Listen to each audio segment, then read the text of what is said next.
don't want to be in it. Okay. Get lower.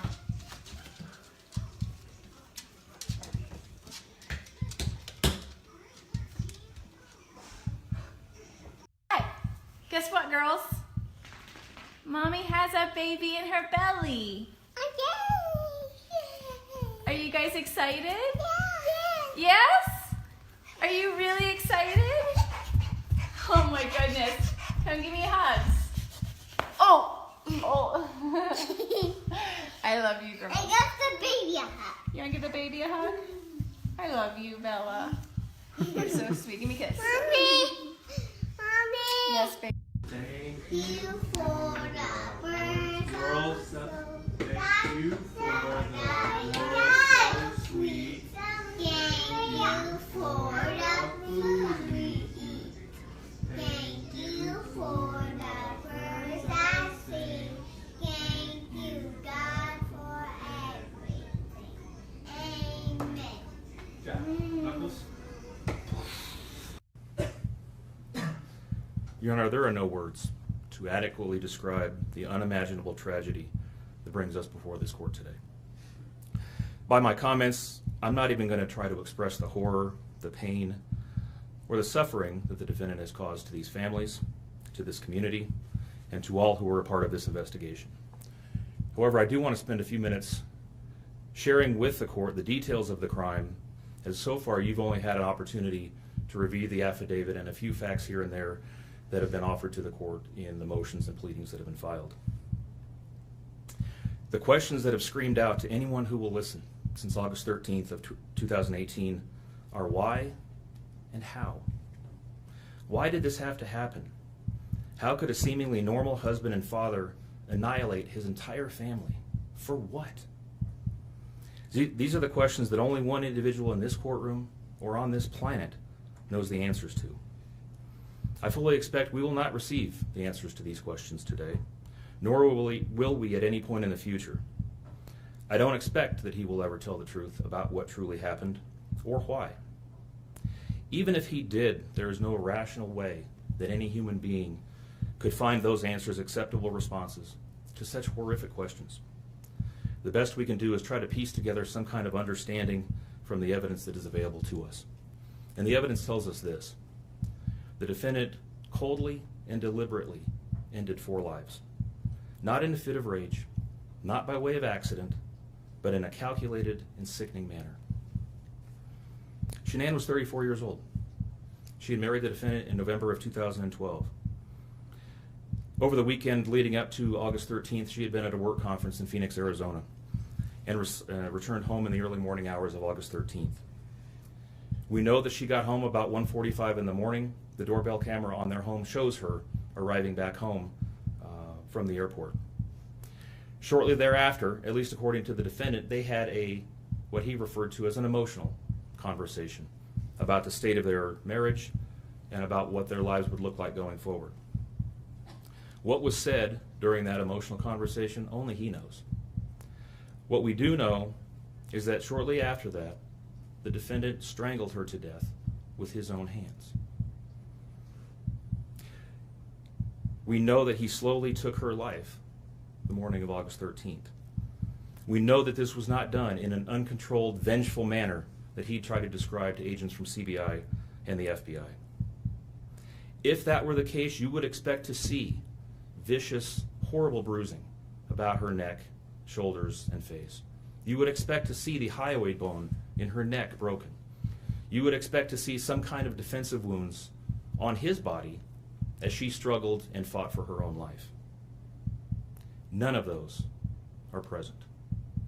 The only injuries that were on Shanann's body were one set of finger or bruising, what appeared to be fingernail or finger mark bruising to the right side of her neck.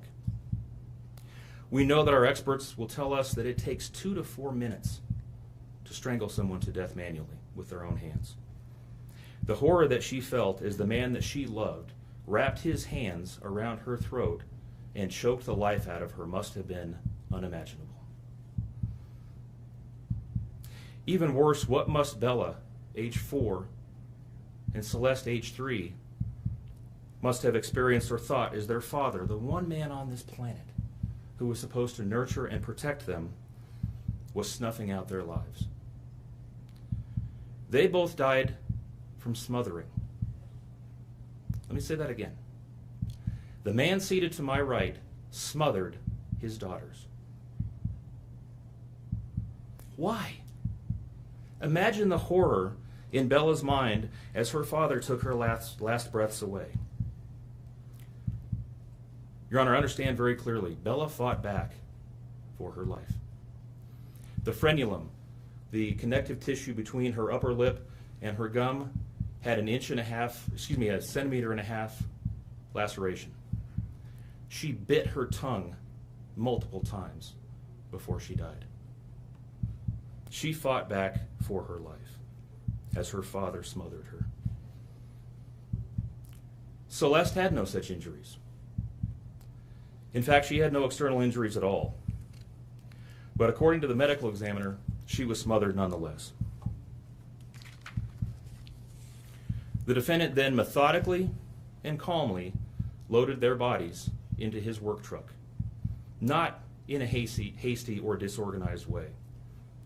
He was seen from the neighbor's doorbell camera backing his truck into the driveway, going back and forth into the house and back out to the truck 3 different times, 1 time for each of their bodies. He then drove them away from their family home 1 final time, intent on hiding any evidence of the crimes that he had just committed. In 1 final sign of callousness for his wife, his daughters, and their unborn son, and their remains, he drove them to a location that he thought no one would ever find them, to one of the oil tank batteries with which he was so familiar. He knew this was safe. He had texted a coworker the night before saying, "I'll head out to that site. I'll take care of it." He had carefully ensured that he would be alone in the middle of the plains to secrete away the remains of his family in a place that he hoped they would never be found. In 1 final measure of disrespect for the family he once had, he ensured that they would not be together, even in death, or so he thought. He disposed of them in different locations. He buried Shanann and Nico in a shallow grave away from the oil tanks. Bella and Celeste were thrown away in the oil tanks at this facility. Different tanks, so these little girls wouldn't be together in death. Imagine this, Your Honor. This defendant took those little girls and put them through a hatch at the top of an oil tank, 8 inches in diameter. Bella had scratches on her left buttocks from being shoved through this hole. A tuft of blonde hair was found on the edge of one of these hatches. The defendant told investigators that Bella's tank seemed emptier than CC's because of the sound that the splashes made. These were his daughters. Significantly, when his coworkers arrived at the tank battery later that morning, to a person, they all described him as acting completely normally. It was a normal workday, even while his daughters sank in the oil and water not far away from him. And then his efforts at deception truly began. We've all seen the emotionless interviews that the defendant gives to the local media, asking for help in locating his family. We watched as he claimed that the house was empty without them, and that he hoped that they were somewhere safe, and that he just wanted them to come home. He told investigators that they were at home sleeping when he left for work that morning, and that Shanann had told him that she was taking the girls to a friend's house for the day. What is striking about this case, Your Honor, beyond the horrors that I've already described to you, is the number of collateral victims that he created by his actions. While he stood in front of TV cameras asking for the safe return of his family, scores of law enforcement officers, neighbors, friends, and family scoured the area, fretted for their safe return. They texted him begging for any information and sending him their best wishes, all the while he hid what he had done. The list of indirect victims does not end there. Think of the firefighters and the Colorado State Patrol hazmat experts who had to don protective suits and who were called upon to pull Bella and Celeste out of those oil tanks. or the coroner employees who had to conduct these autopsies, or the victim assistants who frantically attempted to ease the suffering of those affected. All of this, Your Honor, for what? Why? Why did this have to happen? His motive was simple, Your Honor. He had a desire for a fresh start, to begin a relationship with a new love that overpowered all decency and feelings for his wife, his daughters, and unborn son. While Shanann texted the defendant over and over again in the days and weeks leading up to her death, attempting to save her marriage, the defendant secreted pictures of his girlfriend into his phone and searched and texted her at all hours of the night. While Shanann sent the defendant self-help and relationship counseling books, one of which, ironically enough, was thrown in the garbage, he was searching the internet for secluded vacation spots to take his new love in researching jewelry. And while Shanann took the girls to visit family in North Carolina, the defendant went to car museums and the sand dunes with his new girlfriend. The stark contrast between the subjects of their internet and text content is absolutely stunning. Even the morning after he killed them and disposed of their bodies, he made several phone calls.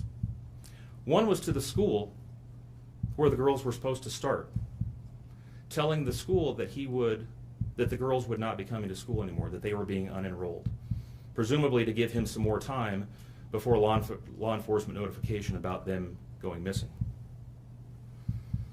He contacted a realtor to start discussing the selling of his house, and he texted with his girlfriend about their future. None of this answers the questions of why, however. If he was this happy and wanted a new start, get a divorce. You don't annihilate your family and throw them away like garbage. Why did Nico, Celeste, Bella, and Shanann have to lose their lives in order for him to get what he wanted? Your Honor, justice demands the maximum sentence under the agreement reached by the parties. As you will recall, the agreement calls for life sentences as to Shanann, Bella, and Celeste, and all of those to run consecutively to one another. It also calls for the count of unlawful termination of a pregnancy as to Nico to run consecutively to counts 1, 2, and 3. I would suggest that the extreme aggravation present in the defendant's conduct and in the efforts that I have described mandate that the sentences for counts 7, 8, and 9, the tampering with a deceased human body, each be the maximum of 12 years, and that those sentences run consecutively to one another. It is very clear that each of these that these were not the subject of one act, but each oil tank that he walked up with his daughter's bodies and the hole that he dug for his wife and unborn son mandate a mandatory consecutive sentence. It's been alluded to this morning, but the defendant was certainly eligible for the death penalty in this case under the existing law in the state of Colorado. As you heard, Shanann's family strongly opposed my office seeking the death penalty and being bound to the criminal justice system for the next several decades. That's in large part, as you've heard, why we have reached the agreement that we have. 4 lives were lost at the hands of the defendant on August 13th for reasons that we will never fully understand, nor will we know. In the end, the Rusick family was much more merciful towards him than he was towards his wife, his daughters, and his unborn son. Prison for the remainder of his life is exactly where he belongs for murdering his entire family. Thank you. Are you seeking 91 days?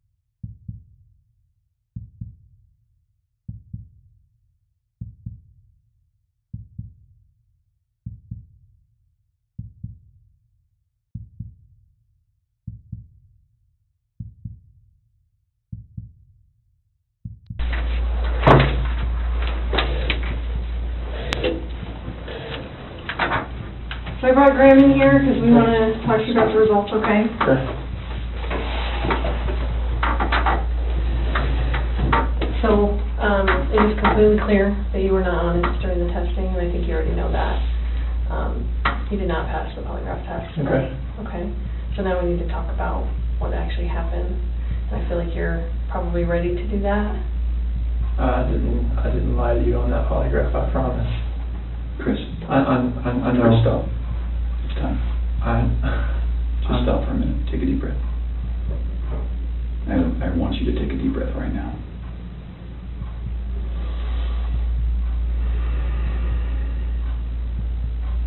There's a reason you feel sick to your stomach. And when people hold stuff inside, it makes you physically ill. And I can just tell on your face, I could tell from the second you walked in that you were wanting to just come clean and just be done with this. And I appreciate that because you knew sitting down in that chair that you weren't going to pass today. And you knew I was going to find out because I told you that. And then you continued to stay knowing that you could, at the end, say, you know what? I just need to get this off my chest.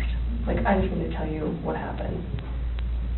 We're not here to play games. We're not here to do any of that with you. We just want to know what happened. So can you start from the beginning and tell us what happened? Everything that I've told you, I did not lie on this polygraph. I don't know how much I could tell you right now. Like, I did not. Yeah, it's not even an option right now because you did not pass the polygraph. So I know you were being deceptive. So that's not even an issue right now. The issue right now is what happened to Shanann, Bella, and Celeste. That's the issue right now. Okay. Okay. So let's talk about that. I've I know you want to tell us. I can see it in your face. Holding this lie in is going to do nothing for you. I know this. Like, Okay. I'm not like trying to like cover things up. Like, Yeah, but you kind of are because it's normal. Normal people would do that. Normal people that make a mistake initially are going to go, I don't know what you're talking about. I didn't do anything. That's normal. I would expect that. It's just like if you ask your kid, you know, did you write on the wall? And they go, no. And you're like, you have a marker on your hand. Like, I know you just wrote on the wall. And they're like, oh, okay. That's a natural reaction that someone's going to initially lie about something like that and then eventually tell the truth. So this is your eventually telling the truth time. This is where the rubber meets the road, Chris. Like, don't let this continue any longer, please. I'm not trying to make anything continue. Like, I want them back home. Like, but you know they're not coming back home. You know that. I don't know in the back of my head. I hope they come back home.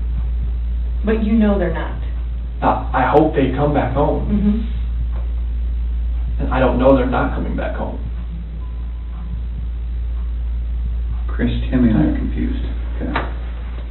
And here's what we're confused about. I told you that we've done some work overnight. Yes. I told you that we've got a lot of leads, okay? That wasn't a lie. I know. We know a lot more than you think we do, okay? And here's where we're confused.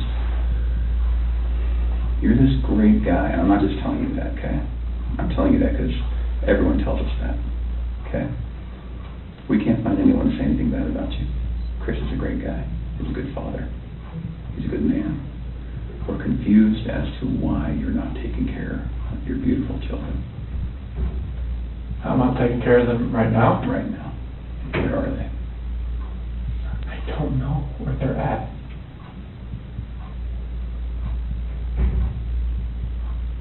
Honestly, I do not know where they are at. If I could have my babies back home right now, I would. I want them back. I want everybody back. That is the God's honest truth.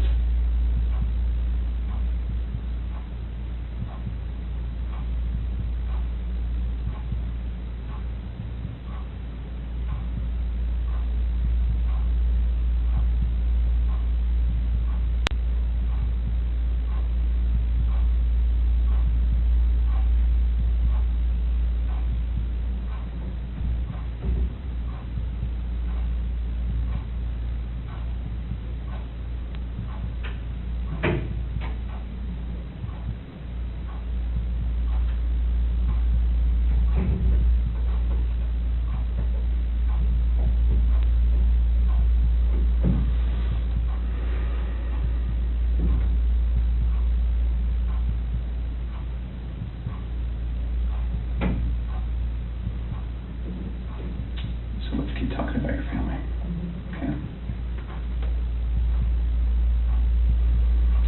We just can't figure out why there's two Chris's, okay? We talked about that last night. Yes. We just can't figure it out. There's a Chris, okay? If somebody asked me my kid's child routine, I would say, I don't know, go ask their mom. That's the truth, right? And so it is very surprising to me, and it warms my heart that you're the type of dad who can pack a bag in the morning, and you know just what to put in there, and you know just what to put in there as a backup in case they have an accident, okay? You know what the clothes to put in there, you know what they have for breakfast, you know what they have for a snack, and a dinner, and a nighttime snack. You can tell me the book you read to your daughters, okay? I know you love them, and you're not faking that, are you? It's real, okay? There's a lot of guys who come in here and try to tell me that, and I know they're lying, okay? Because they can't answer those questions that you can answer, okay? But you aren't here today lying about something else. So we need to talk about that, okay? I cheated on her. I know. And this is very good. Keep I'm not proud of it. I don't think anything like that could happen. I don't think I would ever do it, but I did. I know. Keep going. And she accused me of it. I denied it. I cheated on her, and I feel horrible for it. Like, she was pregnant, and it was, I don't want to, I didn't hurt her. I cheated on her. I hurt her emotionally. I cheated on her. And I feel absolutely horrible about this, but that's what I've been holding. When I didn't go to the Rocky game, I was with her. Okay. I went to dinner with her. Okay. Keep going. That 5 weeks I was alone, I was with her most of the time. Okay. You're doing a good job. This is the Chris that I knew would come out today.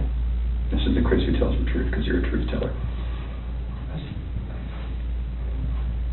When I tell you I fell out of love, it's because I fell in love with her. Absolutely. Okay? I mean, that's the God's honest truth. Okay. Who is her? So I don't want to get her involved in this. I don't want to ruin her life. Like, it's something like this, I don't want her involved in this. Okay. So can we talk about that a little bit? Yes. I knew that you would say you didn't want to get her involved. But it's just because you'd like to take care of people. She's a wonderful person. Like, Mm-hmm. I mean, she knew I was married, yes. And I told her we were going through issues, yes. Yes. And I told her that, we were going to get, at the end, like, we were going to get separated. Like, once I figured out what that was, I didn't know what that was going to be. I know. I had no idea. I saw her, took my breath away, and I'd never thought in a million years that could happen. I know. I know you're thinking of a figure, but it was, I never felt that way about anybody in my lifetime. Mm-hmm. Chris, that's not your fault. No, I'm just, Well, can we do this? I know you want to take care of her, it's because you're the type of guy who takes care of women. It is. You took care of your wife, you took care of your daughters, you were very good at taking care of her, and you want to take care of her. So can we make a deal? I don't think this girl did anything to hurt anybody, but I can't walk out of here wondering. So, can we leave her out of it? Okay. Get back to your wife and your daughters. okay. Where are they? That I do not know. That was what I was holding back. Like, I didn't know, what I did. I know. Chris, in the interview today, you weren't asked about infidelity. You were asked about... I was holding back from last night. That's when not you why talked. you feel today. That's not how that works. You would have reactions to every single question, not just the ones that we talked about being important. Like the ones you wanted me to lie about, is that what you're talking about? No, the ones about her disappearance and knowing where she's at and about seeing her last. I was not lying about those things. So, Can I tell you what I think? Yes. Okay. So, going into that interview today with Tammy, where we strapped you in, we knew all about Nikki. Okay? All about her. And you're doing a very good job right now, because you didn't have to tell us about it, but you did. I couldn't hold that in anymore. I know. We could see it on your chest I and can't. in your eyes. Okay. Here's the challenge that we have. We knew about Nikki, and so we didn't need to ask you about her in the polygraph. We just didn't need to, because we knew. Okay. And so that's why we didn't ask you, because we already knew the answer. Okay. We're very, very worried about your daughters and your wife. I am too. Okay. So can I tell you, maybe based on the people that I've talked to, and Tammy's talked to, based on all the investigations we've done, based on your cell phone, both your cell phones, your wife's cell phone, Nikki's cell phone, okay, based on talking with family members and friends, and based on talking with everyone, here's what we know, okay? And I'm not going to lie to you right now. Here's what we know, okay? Chris is a good man. Everyone said it, okay? I'm not just telling you that because I, want to blow smoke here. You're a good man, okay? Nobody can fake answers about packing a backpack. Nobody. You either pack a backpack for your kids or you don't, okay? This should have been the happiest time of your marriage, okay? You and Shanann. This should have been the happiest time. She's making a little money. She's making good money. You're making great money. You both have a job. You have beautiful kids. You have a beautiful house. You're in Colorado. Clean air, good people, okay? And on top of that, you look pretty good now. You're pretty fit, okay? This should have been a time in your marriage where you guys were happy and thriving and productive, okay? And I believe that Shanann's the reason none of that happened. I believe that she's a controlling person. Maybe doesn't listen to you as much as she should. I think that she can do whatever she wants and you can't, okay? I think if you were to go to a restaurant, she would order whatever the hell she wants. And as soon as you order a nice steak, she says, whoa, buddy. Okay? A woman that lets her man do all of the backpack packing and all of the cooking. I'll do all the cooking, but like she cooks I Yeah. do like some things here and there. Okay? That's because you're a good person, and I think that she started on the path to leave the marriage. Okay? It's ironic that we're talking about you and Nikki. I think that she was the one who started on that path first. What do you think about that? I wouldn't have thought about that. Okay. And the other thing I think is interesting is, even though she is that type of person that's controlling, doesn't listen, does what she wants, is walking away from her kids, here you are defending her. Because to your core, you want to take care of the people you love. Okay. And that's the reason why we want to give you an opportunity today to just help us find them. Okay? Will you do that for us? I'll do whatever I can to help to find where they're at. Okay. So when she asked you, do you know where they are, or are you going to tell the truth about where they are, you failed miserably. Okay. Why? I'm a nervous person. Like every question I asked, every question, it felt like I wouldn't say the right thing. That's not how the polygraph works. I don't know what it reads like through. I know she was saying about the autonomy of the process, but like I don't know where they're at. Chris, right now your dad's outside. He flew across the country to help you. Okay. You're lying to him.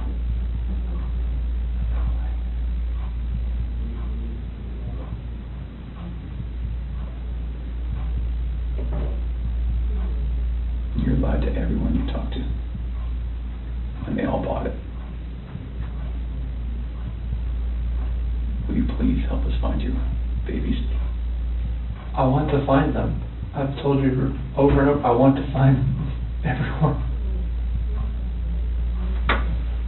Can we go back to that night? Yeah. You know that we have texts, and we know that there's an Alexa in your house, Mm-hmm. and you know that those are trained to record distress. Okay. You know that we know the content of Nikki's text messages and your text messages and Shanann's text messages. Okay? I didn't know you knew where Nikki was until tonight, right now, so. Okay. Please tell the truth this time. I told you the truth. I promise I've told you the truth. Like, I woke up at 4 o'clock. I woke up at 4 o'clock. Got dressed, got ready. 4:15, me and Shanann talk about the house, about separation. Did you guys talk about Nikki? She accused me of like, all right, well, you know, is there somebody else? Sure. I didn't say it. You denied it? Yeah. Okay. Because she brought up like, you know, like, well, was there a $68 charge on dinner the other night? Okay. Was there 2 of you? And that was with 2 of you, wasn't it? Yes. Okay. That's Nikki. Okay, so it sounds like at that time there was maybe you weren't quite ready to just say, Shanann, this is everything. I couldn't say it. Okay. We were already trying hard enough. I couldn't say that. Okay. What did you say? I just told her like, this separation has to go. I want separation. Okay. Was it her idea to sell the house or yours? She initiated the realtor the week before in an email. Why? Because we were talking about the marital issues. She's like, well, you can't afford to live on her own. Well, she can't afford to live on her own, and I can't afford to live on my own. So she was like, we need to just contact Ann and see. And who'd you contact? Well, she contacted Ann, our realtor. Ann? Yeah. Okay. Would Ann say the same thing, that your wife initiated the contact? Yeah. Okay. She would. And then on Monday, I texted her to see if what she could do. Okay. And that's in there too. You probably already knew that. Tell me about the pregnancy. Was that your idea or hers? She said she was about 80-20. Well, when we did the pros and cons of it, like after she got pregnant, she told everybody that it was mainly my idea. Is that true? Yeah, I mean, I wanted a boy. Did you want to get pregnant? Hmm? Okay. And then after the fact, she said it was mainly me that wanted it, and she was about, you know, she was 70-30 against it at that point. Like, she would tell her friends that. Yeah. And I was just like, what, 70-30 against it? Like, why? Mm. Okay.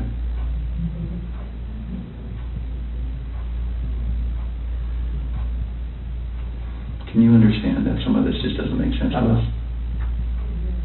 Okay.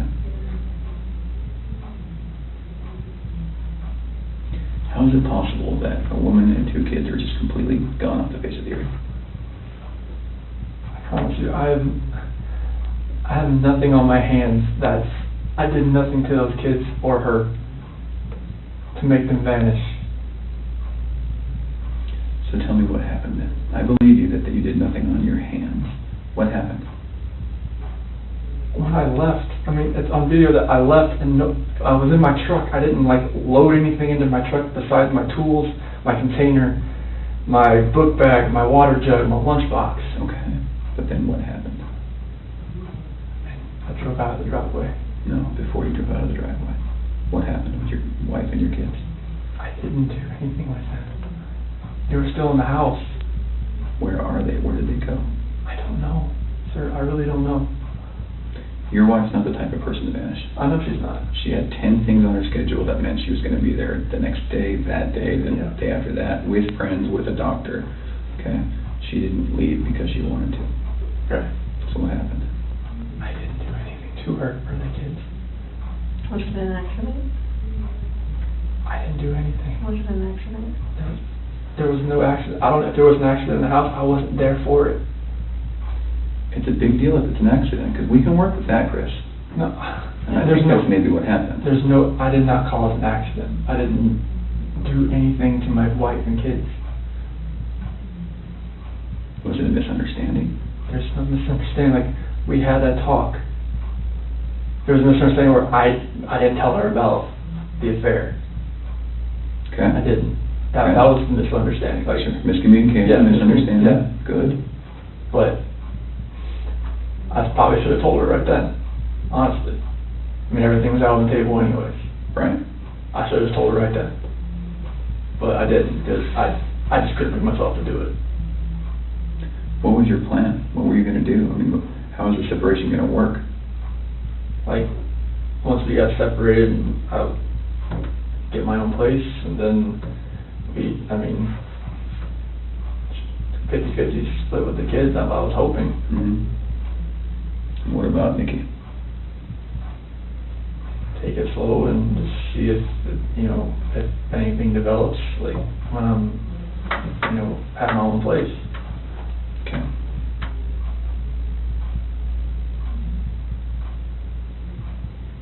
I just find it hard to hear you talk about just having this emotional, conversation with Shanann, and you're bawling and crying together, and you have not shed one tear in 2 days that you've been here. Not one. And help me understand that, because I don't get it. These are your baby girls, and you have not shed one tear over them not being around. Chris, I lose my 4-year-old in the store for 10 seconds, and I start to go panic. I have not seen any of that from you at all. Help me understand that. I love those girls. I would never do anything just because I haven't shed a tear. Like, you Yeah, no, that's weird. Is that weird? Don't look into that like I don't love my kids. Well, tell me, I love my wife. explain to me. You're crying with your wife that you're leaving her, Yeah. but you don't cry that your 2 little baby girls I'm hoping they're still around somewhere. I'm hoping they're still somewhere. Yeah, but you alive. don't have them right now. You're I not know. reading stories to them at night. I know. You're not giving them midnight snacks. You're not giving them their medicine. You're not waking up with them in the morning. I know this. So that should cause you pain. It does cause me pain. But I don't see that. I don't see that. I want to see the Chris that cares. I want to see the Chris that, feels bad about what he did and wants to, get this off his chest and be done with this. And let us find your little girls so that they're not out there in the middle of a field or whatever somewhere. Like, don't do that. I love those girls to death. Then show us that. Show us that. Show us this Chris, not this Chris. I'm not showing you that Chris. I'm showing you the Chris that cares about his girls and his wife. Just because I haven't shed a tear, it shouldn't make you feel like that the love isn't there for them. It's weird. It doesn't make sense to me. I understand that. You have to... I totally see where you're coming from. Trust me, there's nothing... just because I... Chris, people can be pushed to the point where they do something that they regret. It happens every single day. I know. But part of what makes you a man is the guy that goes, I really fucked up, but this is what I did, and I'm going to pay for what I did, and I'm going to tell you what I did, and I'm going to be honest about it. Chris, we can keep talking to you once we find these girls, okay? So once we find these girls and your wife, right, no matter how we find them, no matter what condition they're in, we can keep talking to you, and you can tell us, guys, it's not as bad as it looks. And you can say, let me tell you what happened. I was never comfortable with you, Graham, or with you, Tam. No, I wasn't comfortable yet, but now that everything's known, now that these girls are found and Shanann's found, however they're found, it's okay. We can keep talking to you. Okay? Chris, did Shanann do something to them? No, I don't know. I'm serious. I have no clue. No, you would have known, because they didn't leave the house. Did Shanann do something to them, and then did you feel like you had to do something to Shanann? No, they were at the house when I left. They were there. They weren't there. They didn't leave. They vanished. They were there. The only way they could have left is in your truck. There's no way, because, I didn't just throw them in my truck. You know your truck has GPS, yes, right? Yes. Because you told your boss, Yeah. hey, I'm going through separation, I'm maybe staying Yeah. at a friend's house, whatever. You know that thing pings every 10 seconds? Yep. So we will know You can't turn it off. I know. And where you went. And your company's giving that to us. I know. Okay. Are we not asking the right questions, Chris? No, you're asking all the questions. What are we not asking you right? What are we doing wrong? You're not doing anything wrong.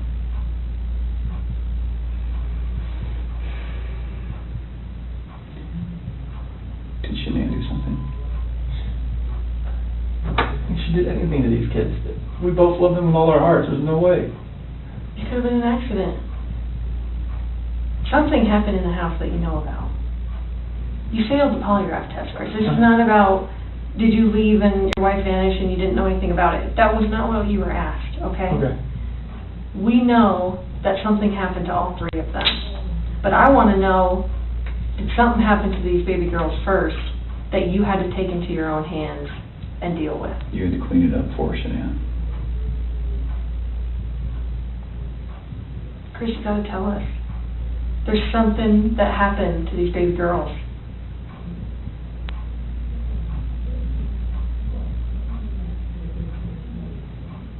Look at them. I know. Before you came in, I was just watching videos. We have no doubt you love these girls with all of your heart. I have no doubt. But we make mistakes. And that's okay. It's what we do with those mistakes that make us who we are. Chris, it seems like you're thinking about it right now. What are you thinking about? She couldn't have.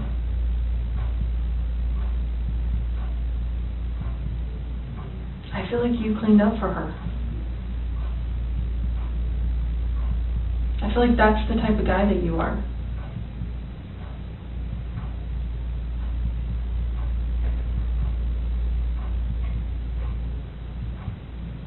Which one of these has the breathing thing?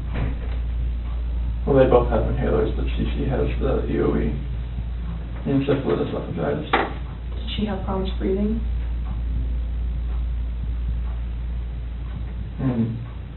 Only like with her allergies and whatnot, like if she had anything next, but she's home with the endoscopies and everything and the surgeries I told you about.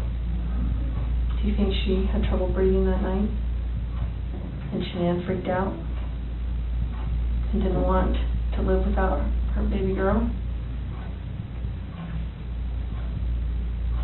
I don't think so. Did you hear about the homicide that happened in Aurora, where the guy beat that family to death with a ball-peen hammer? Mm-hmm. The only person that survived was a 3-year-old sibling. And that sibling grew up to be a total mess. No family, no mom and dad, no brother or sister, just her by herself. She says, I wish I would have died with them.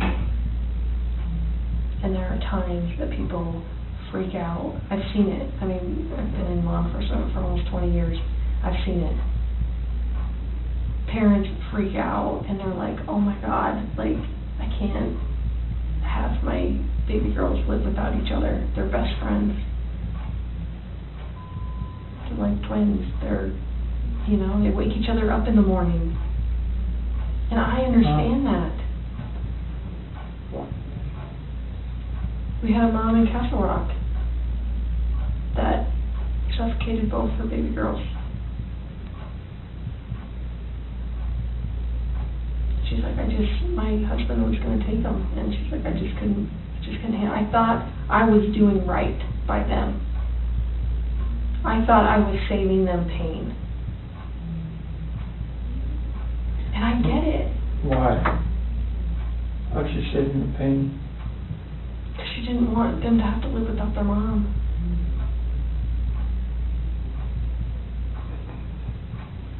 Chris, this is a weight that's going to be on you for the rest of your life until we resolve it tonight. Unless we can talk about this more tonight, this is going to follow you forever. I promise you, when you start talking to us, you will feel better. I know you already feel better about getting the Nikki off your chest. Please don't like involve her in the news or anything like that. She can't do that. You gotta help me. I know. Chris, we're giving you a lifeline right now. You need to take it. You need to reach out and take it. Did they look like this the last night you were with them? She had that dress on, like, on the 8th or 9th. It wasn't in this, but she had that dress on. 'Cause I remember I had 2 buttons on the back. I'd take them off so I could get her pajamas on that night. Did you guys make sure they were warm when they left the house?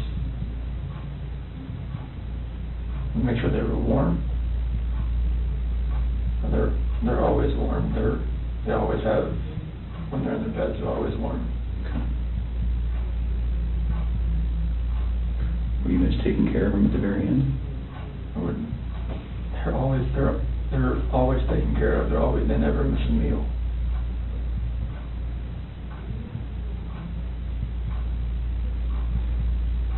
Chris, you took them out of the house with their blankets and their animals.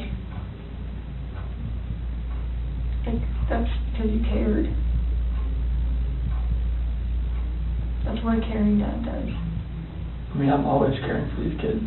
There's nothing in this for my life.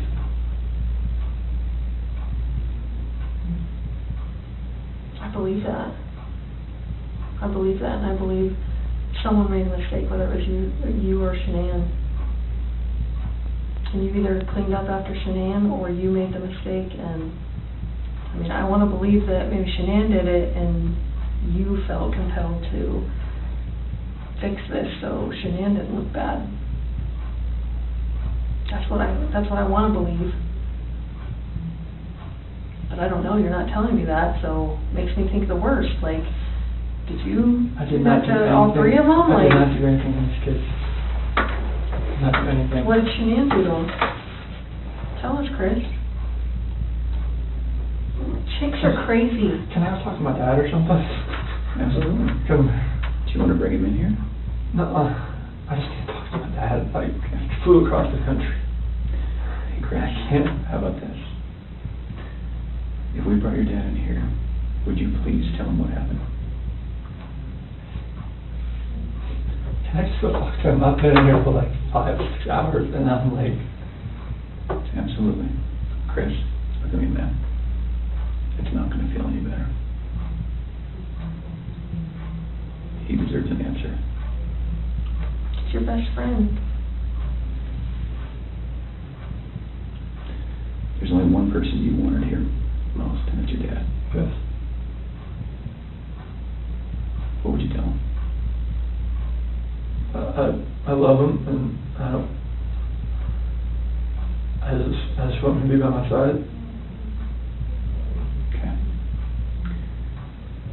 He knows more than we do that you're a good man.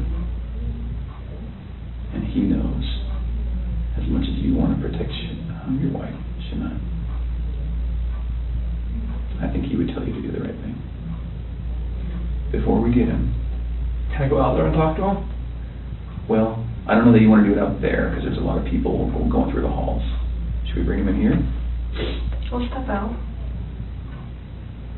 Okay? Do you need a few minutes with him? Okay. Okay.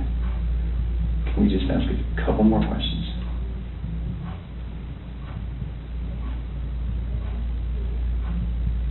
It seems like you're about to get it off your chest.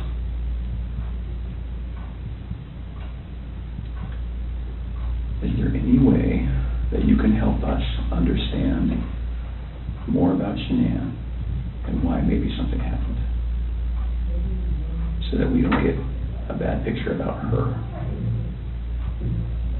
And what I mean is, what happened that night with her? As far as like after I talked to her? With the girls. Like when we were having that conversation in bed there. Mm-hmm. Like when I talked to her about the separation and the house, and she asked me about the affair, and Okay. and that's how that conversation went. Okay. She was distraught. She had like mascara on her face, all that, and it was emotional. Well, how about this? If we bring in your dad, will you promise me that you'll talk to him? I'll talk to him. Okay. Will you promise me that you'll tell him everything? Would it be easier if you told him and he told us? I don't know. Okay. I don't know if that's going to be easy or not. I tend to think it's not. I think you're the type of guy that needs to take responsibility because you always have taken responsibility. You've always made the right choice. So, I guess I'm just worried that if we bring your dad in here, that could distract you? What do you think? Distract me from, like, talking to you? Yeah. I just need to talk to him. Okay. All right. I know you'll do the right thing. I do. I don't know how long it's going to take. I think that you need to think a little bit more about that. Okay? And you need to realize that your dad is not going to stop loving you no matter what you tell him. You are his child, and he will not stop loving you.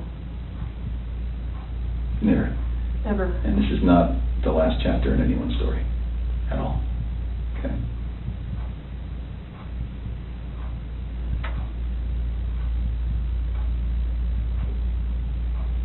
He's been here the whole time. You know, he didn't want to leave you. Have you ever seen, sometimes when an animal's owner dies, they stick around forever? I think that's your dad.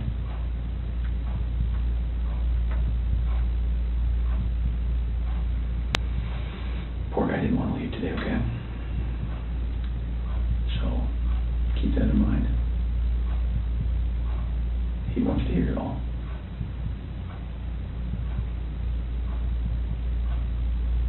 All right. Okay. Yeah.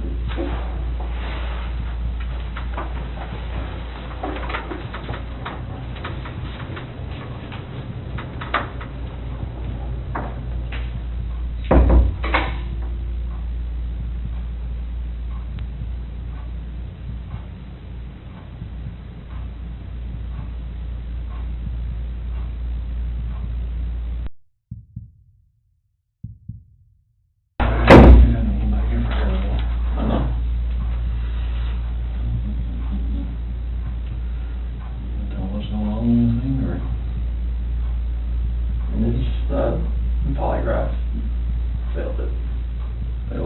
Yeah, because there's too much emotions. So I mean, they're not gonna let me go.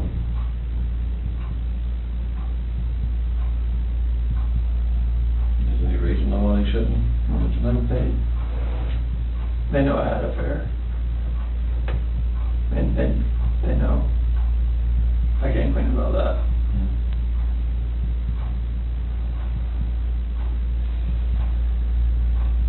They know you had an affair. Mm-hmm. Is there anything else you want to tell me? What's going on, or what happened, or anything? Or you know anything about? When we had that conversation that morning, it was, it was emotional. It was, told her about separation and everything like that. Mm-hmm.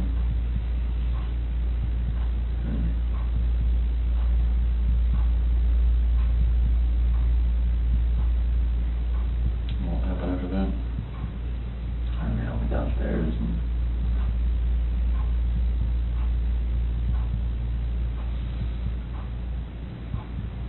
I want to protect her. What? I want to protect her. You don't want to protect her? I don't know what else to say. What happened? Huh? She hurt him? Yeah. And then I What now? doubt not hurt her. You hurt her? Did they leave after that, or what? So she started hurting the kids. Paper.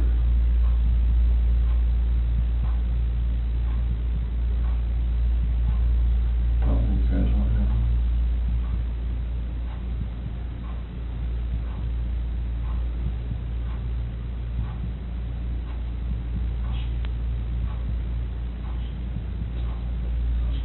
What? She smothered him, I think. Or choked him. No. I didn't hear anything. When I was downstairs, I came back up and they were gone.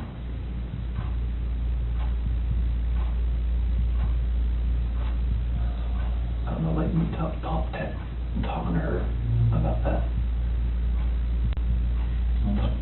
Talking to her about separation and everything, about, She lost it. I don't know, like, what else to say, like,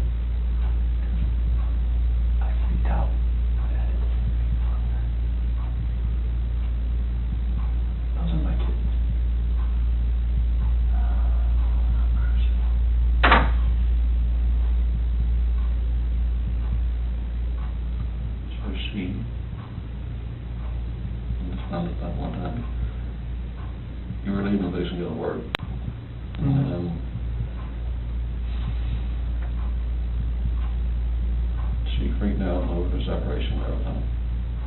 Like, she laid back down, but that's when I went downstairs, but I heard like a little commotion upstairs, but I didn't think anything of it. Mm-hmm. And then you went back upstairs and she was, Never, I could see, like, she was not out. what, choking her, or did she kill her? They're blue. Both of them. Yeah. She choked both of them to death. I freaked out at the same thing.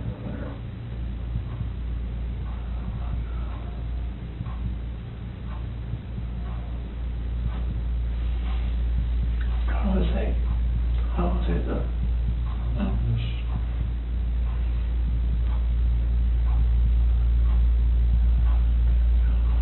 I couldn't like call cops about it. so when did you haul the bodies off or something? I mean, I didn't know what else to do. I freaked out. I didn't know nothing else to do. I didn't know what to do. So she killed Lucy C. and choked them to death.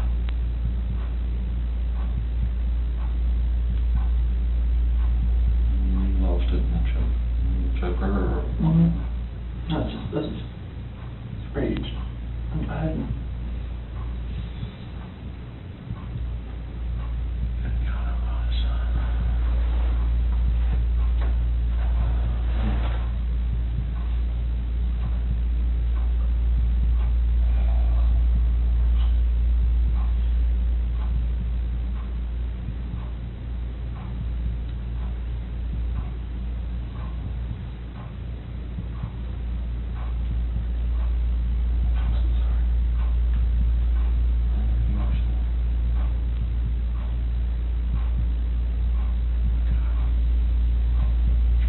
Like, in her heart, I know she knew about the affair. She just was waiting for me to say something and for me to deny it again. I think she just lost it.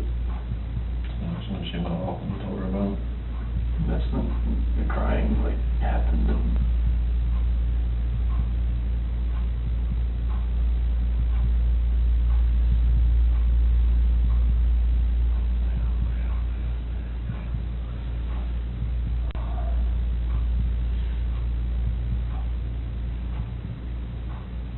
that's what happened.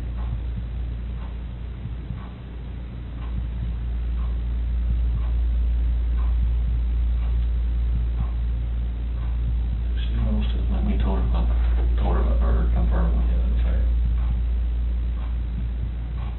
I didn't tell her how long, she just knew. She just knew. I could deny it all I want, she just knew.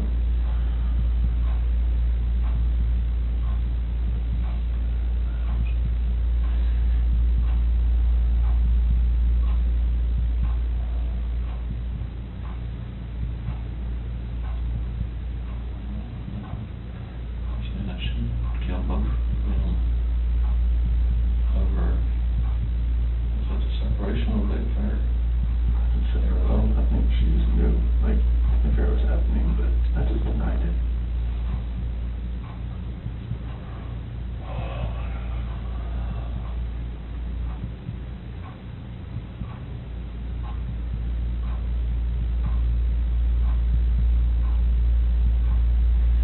But you told her before, that about the separation. But, you know, she was hoping we'd go to counseling or something. I didn't like the counseling.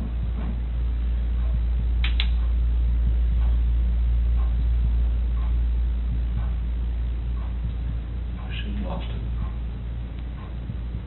And another separation. Did she break up the affair that morning too?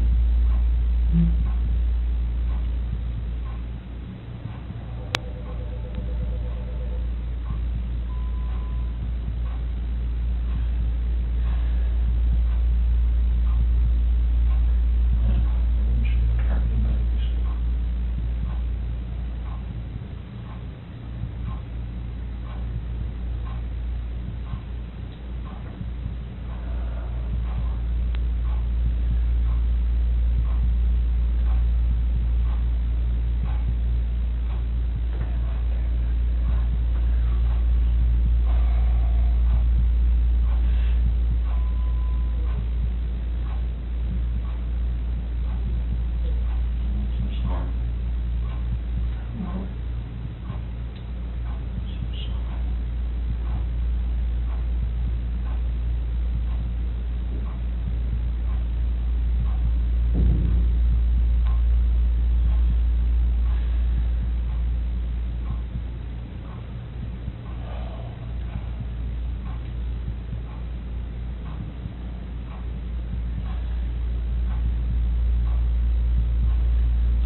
idea.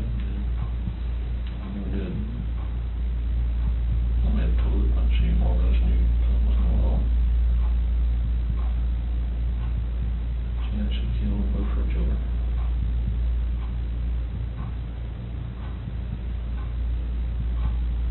And you snapped.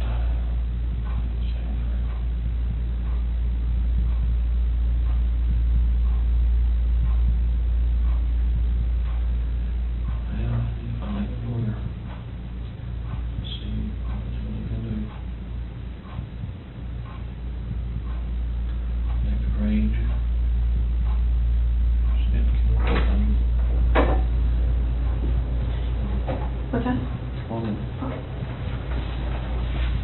Doing okay? You sure?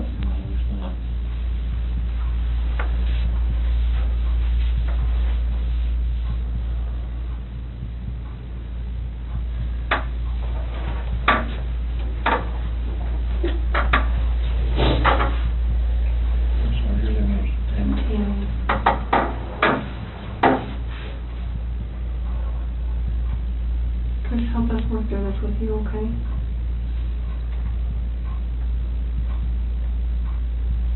Will you tell us what you told your dad? After that conversation, Take water up there, son. no, it's fine. Yeah. After that conversation we had, and she accused me of the affair, and she, in her heart, she knew what was going on.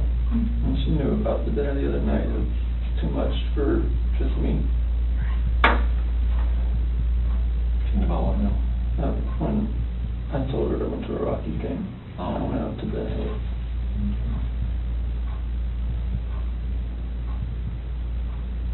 I went downstairs. And that's when you told her about the separation? Well, that was when I was upstairs in bed. Oh. And told her, what I wanted in the call was separation. And that's what I want.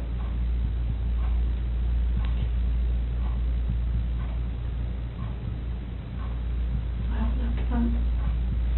I went downstairs and started packing up a few things. I heard a couple things upstairs, but I didn't think anything of it. I continued to just, my own thing and get ready to get everything packed up.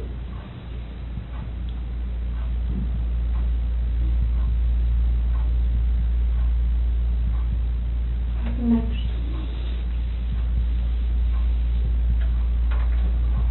I went upstairs and I was going to talk to her again. And I saw on the monitor, Bella's covers were like pulled off and she was just laying there. She was just hot.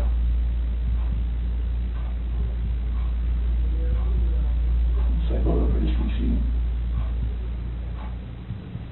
she was in there with her, on top of her.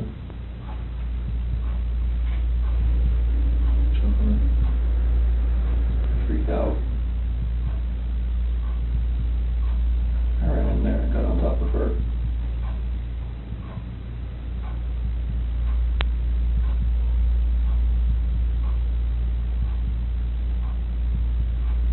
What'd you do?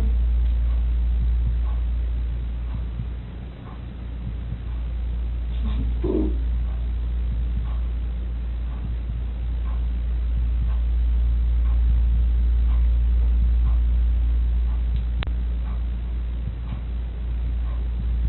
Those are my babies.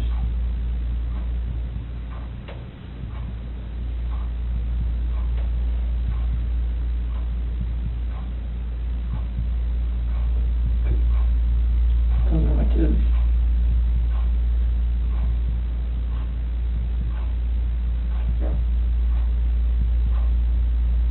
What happened? Nothing to hurt. To Shanann?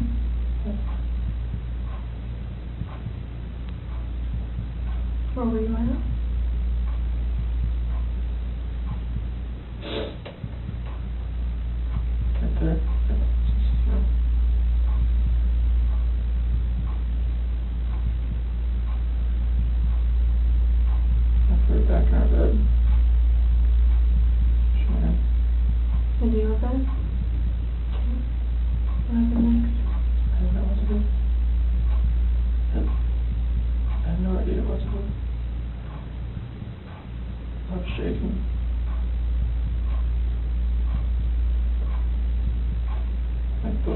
they're blue and they're gone.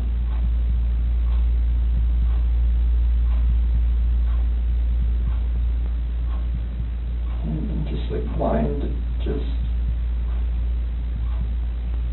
I'm not that person, like, I'm just like, she hurt my kids.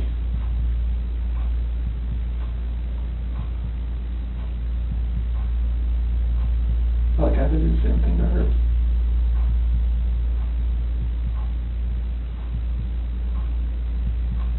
What happened after she was in your bed?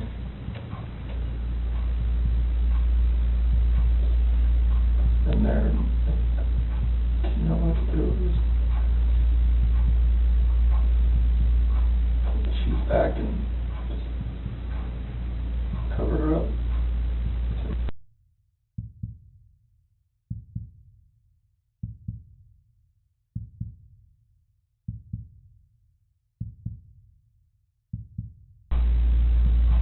Didn't know what to do.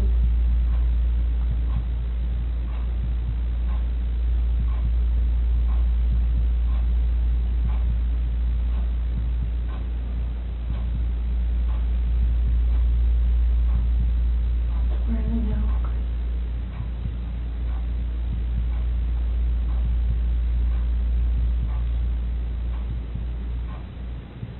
To find your babies.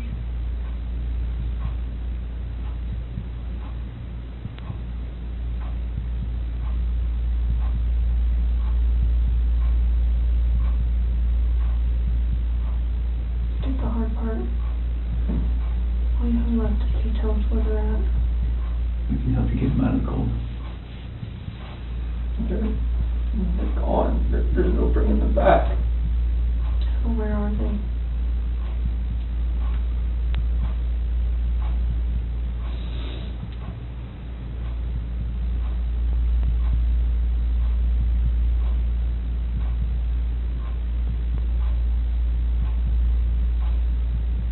At that first location I went to that day. Where at? That's 3319. Where at? That location. Right there off the site. Right there. How did you pick that site? First site I was supposed to take them there. So where would we find them there?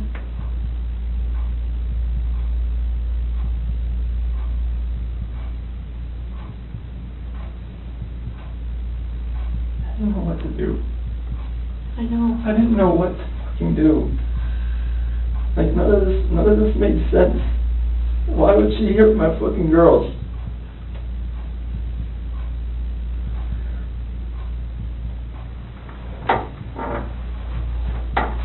So Chris, are they in something? Are they under the ground? Like,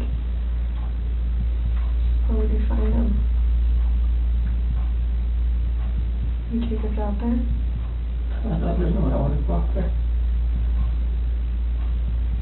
I mean, I will if you want to. I don't want to go. What if you and me and your dad just drove by and you could just say, right there, we could help you just get him out of the cold, you know, take care of him for the last time.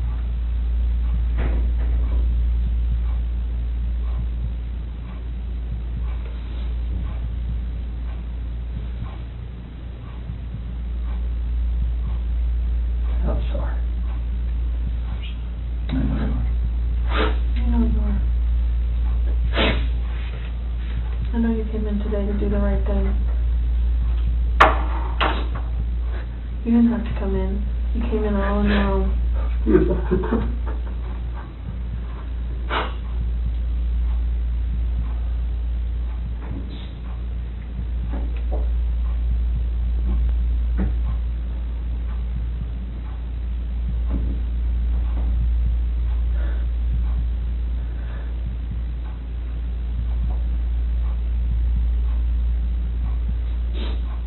don't think anything less of me.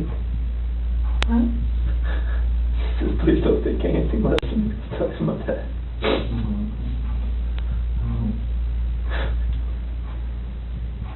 Are they all three out there, Chris? Yes. Okay. What was she doing to Cece? She's just on top of her. My hands around Hands around what? her neck. You saw it? I saw it on the monitor. Okay. That's why I ran in there. What'd she say? They were off and saw Cece was just already blue. Is not moving. And just that blind rage, I just did the same thing to her.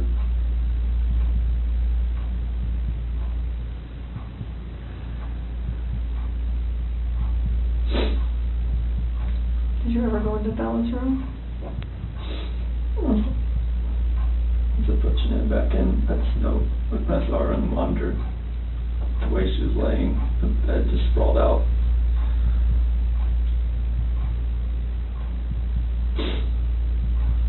Is that when you packed up their special stuff?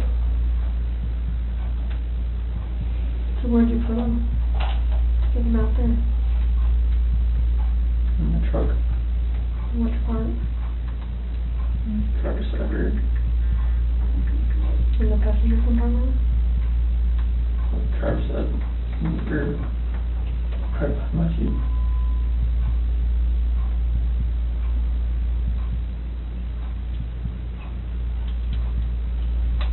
What do you think of on the way out there? There's, and the babies are gone. And I put my hands around my wife's neck and did that same thing. Just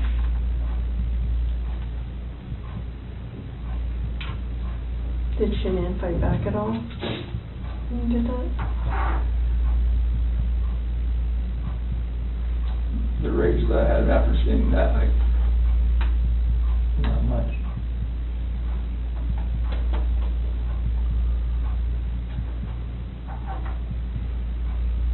How do you know Shanann was dead? Smooth.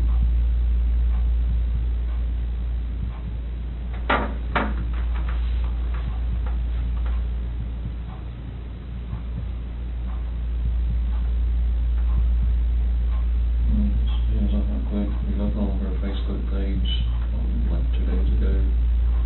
They had this like 4 or 5 foot long baby doll. Yeah, laying on the couch with a sheet over it. Shanann did? Yeah. Before any of it happened. Yeah. That's a good point. So I'm thinking that's not a bad plan. I don't know. That's a very good point. If I can't see it now, I'm blocked on there. If you look on their Facebook page. What did it say, or what was the And caption? you said, what do you say to this? Something similar to that.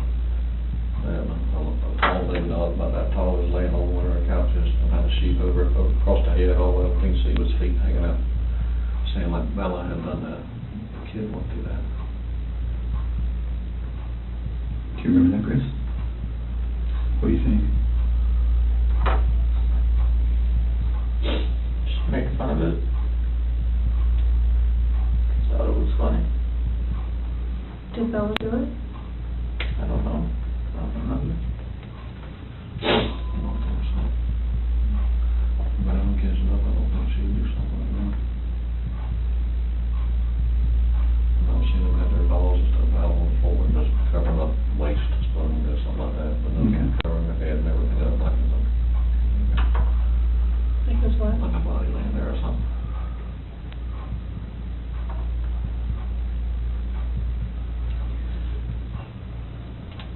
It sounds like kind of, I'm sorry, I lied to you. And you. I mean, you knew what was gonna happen. You stayed for a reason. Chris, you're a good man. I'm not a good man. Well, you stayed, you wanted to talk, you knew it was gonna be hard, and you still stayed, that's what a good man does. Stayed here for 6 hours and 11 minutes before. That's just staring you in the face. We're glad you did. I can see when the rage would come out, see if the kid's dead. You don't know. I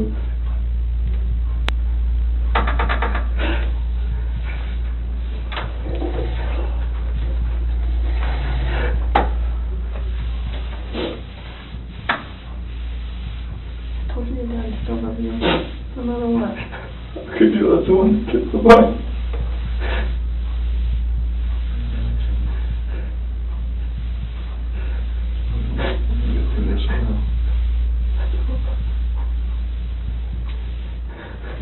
Hey, Chris. Nothing will ever be the same again.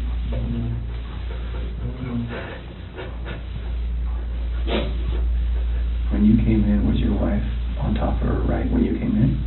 So you saw it in person?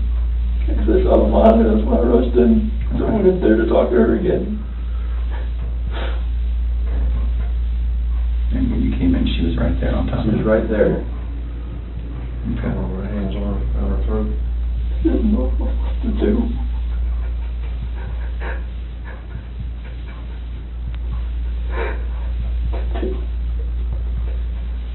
Were you trying to save Cece? Already blew in the face. She wasn't moving. Her head just banging over left like that.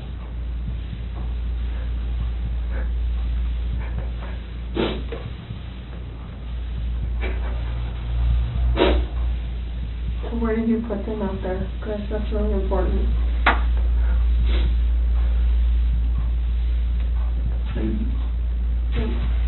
Just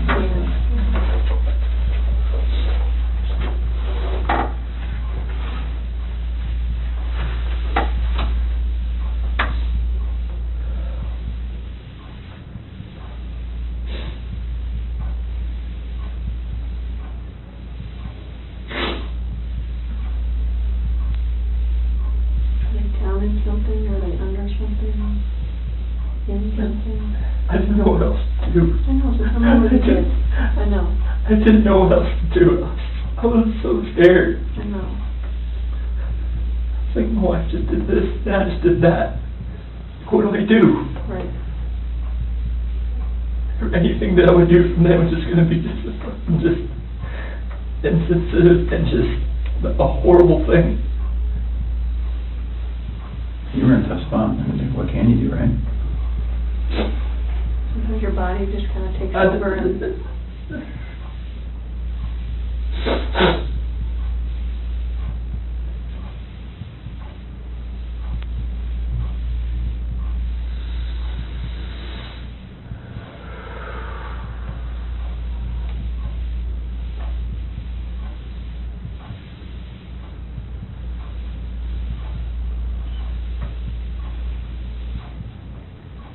I'm looking at your dad here.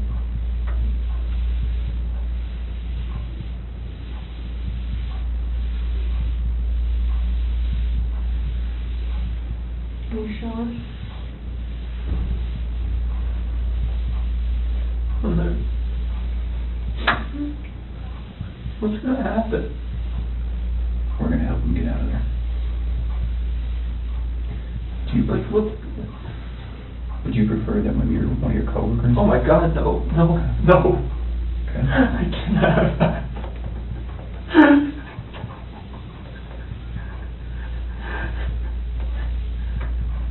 Or afraid something. You said that you're about to become a good man. They're going to see this. You're like, what the fuck did you do, Chris? Like, what? Like, why didn't you just go to college to begin with?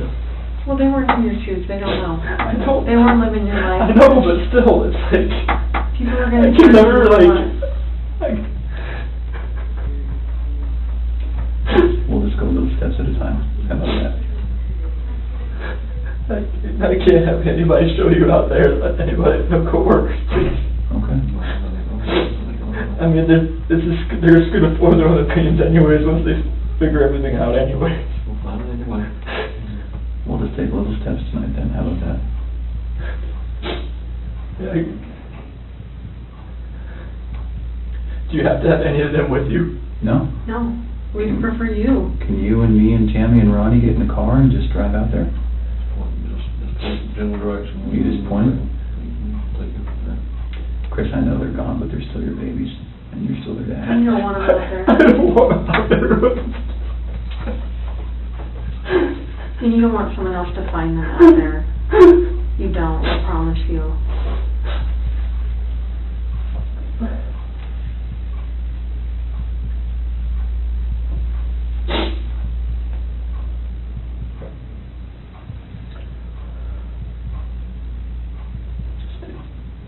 Take us.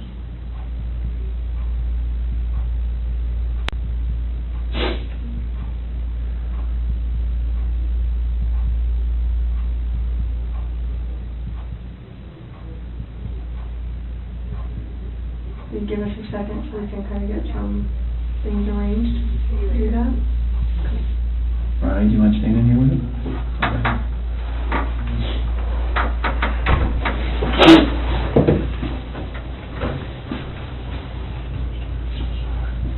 What the fuck is this?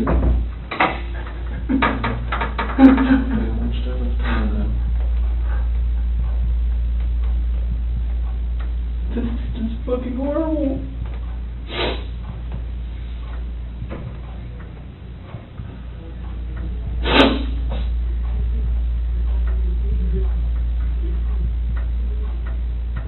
The problem is I don't even know if they believe me or not. It is. Another thing.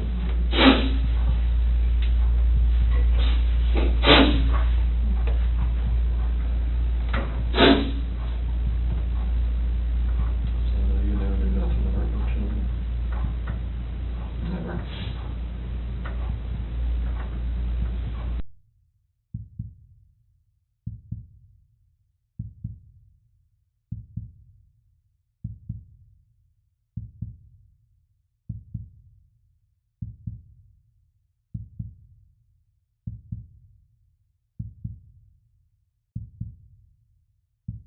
Yes.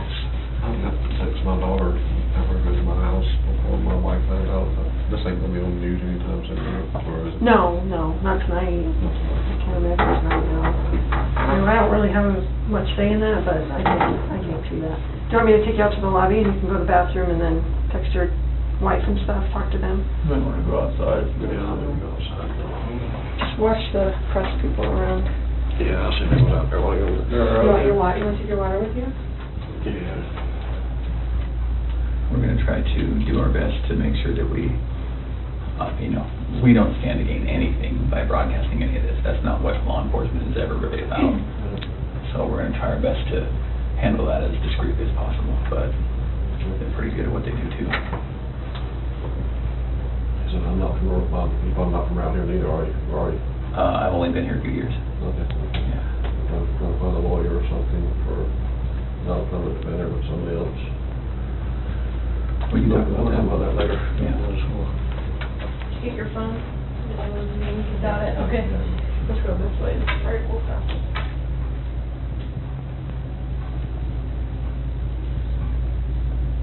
So if you're up for it, we'll talk a little bit more. I think we have a picture of, is it Survey 319? I think we have a picture. Kind of walk you through that. I'm sure you have a ton of questions for us about, how your night, month, and weekend's gonna look. So Tammy, I was just telling him, I wanted to show him that picture. Yeah. And then we're gonna talk a little bit about how the rest of the night's gonna go. That looks familiar to you? What is that? It's the PRC Survey 319. Okay. Whereabouts is Shanann and the girls? How old is this picture? Today. How's today?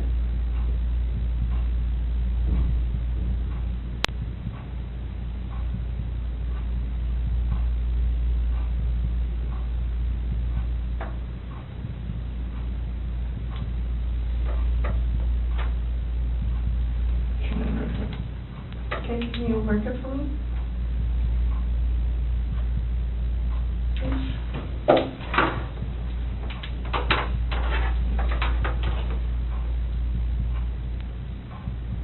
I think it's the paper, it's just gonna, the S for Shanann, okay, and where are the girls at? Here. In these? Mm-hmm. So which one is, do you know which one?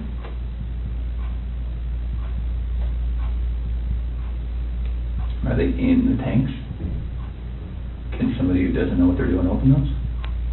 Okay, it's easy to open What's them. in the tanks? It's a mixture of oil and water.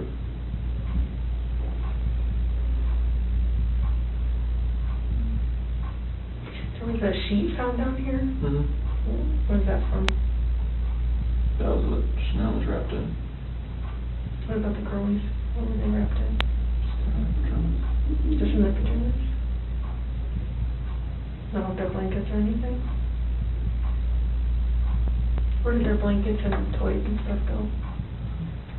Probably flew away in the wind or something right here. Where did you set them or put them? It was right here, but that, So, how did you dig this out? I'm assuming that's under dirt. How did you dig that? it's got a shovel in the back of my truck. It's still with it. It's like a work shovel? Is it still there?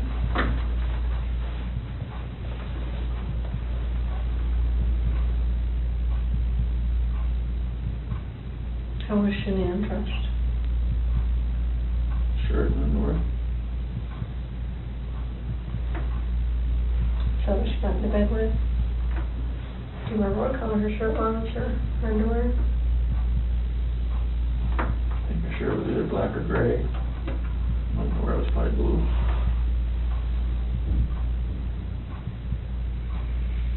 How much time passed, do you think, from the time that she was back in the bed until you put them in the truck?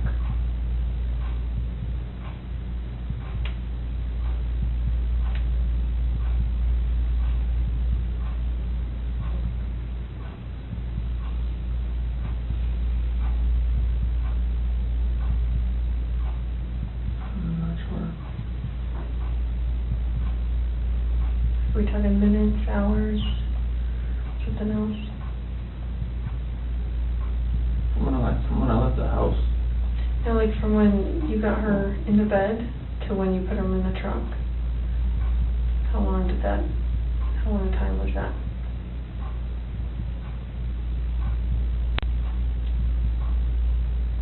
So like from when put Shanann in my truck, from the bed to the truck. Yeah, from your master bed to the truck, yeah. Minutes. Okay. Are you talking about covering her up or something? Yeah. And the sheet.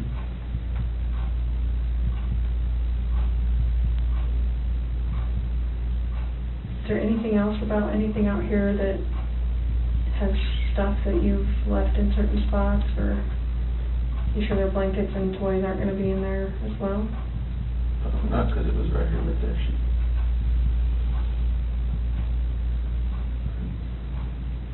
Can you do me a huge favor and just write your name on the bottom? Just so I know that we didn't make those marks. I'm just gonna write the date on it, okay? 8/15/18 at 5:56. Was your wife wearing any shorts or pants or anything, just underwear? So yeah. Okay, do you remember what they look like? Blue. Okay. Okay. And the girls, do you remember what their pajamas were? They're both nightgowns. Okay. Celeste, I think, was that pink one with the like birds on it. Okay. I think Bella's was, yeah, her unicorn or believe on it or something. Okay. So it sounds like, it feels like to me, now we know pretty well how to go get them. Is there anything else we need to know?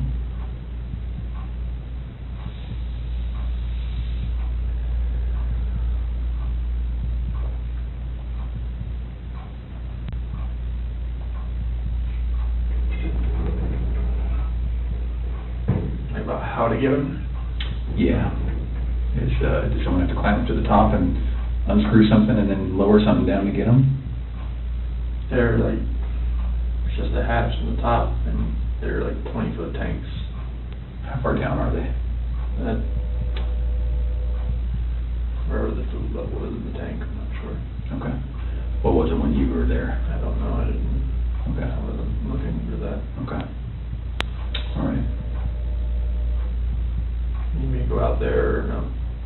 I don't think so. Would you prefer not to? I didn't know if you needed help getting there. Yeah, I don't know.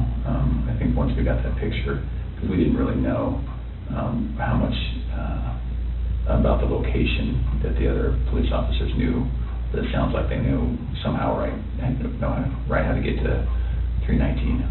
So, and I think that's how they got that picture.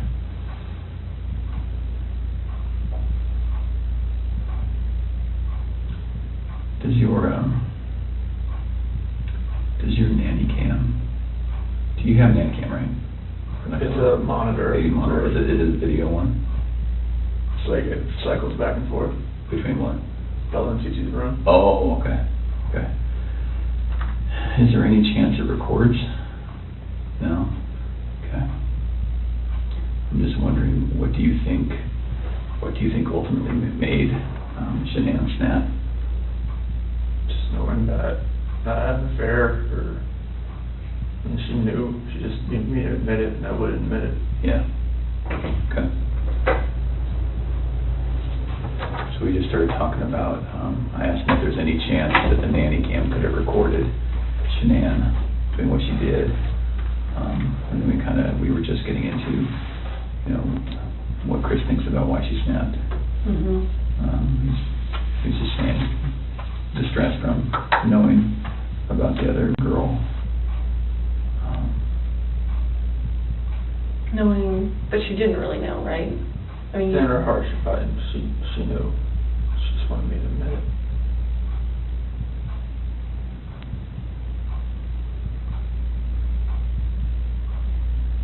Can we talk about a couple tough things? I think we need to get it out of the way and just really get it out, just to make sure you have every chance to explain exactly what happened and we have every chance to ask questions. So the conversation happened. You go downstairs. She's still upstairs. And then you see what?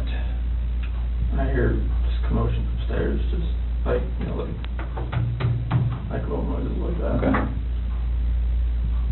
Didn't think anything of it.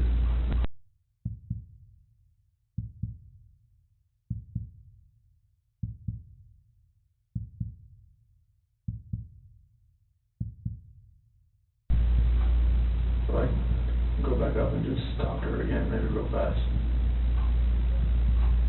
And go into their room, her master bedroom.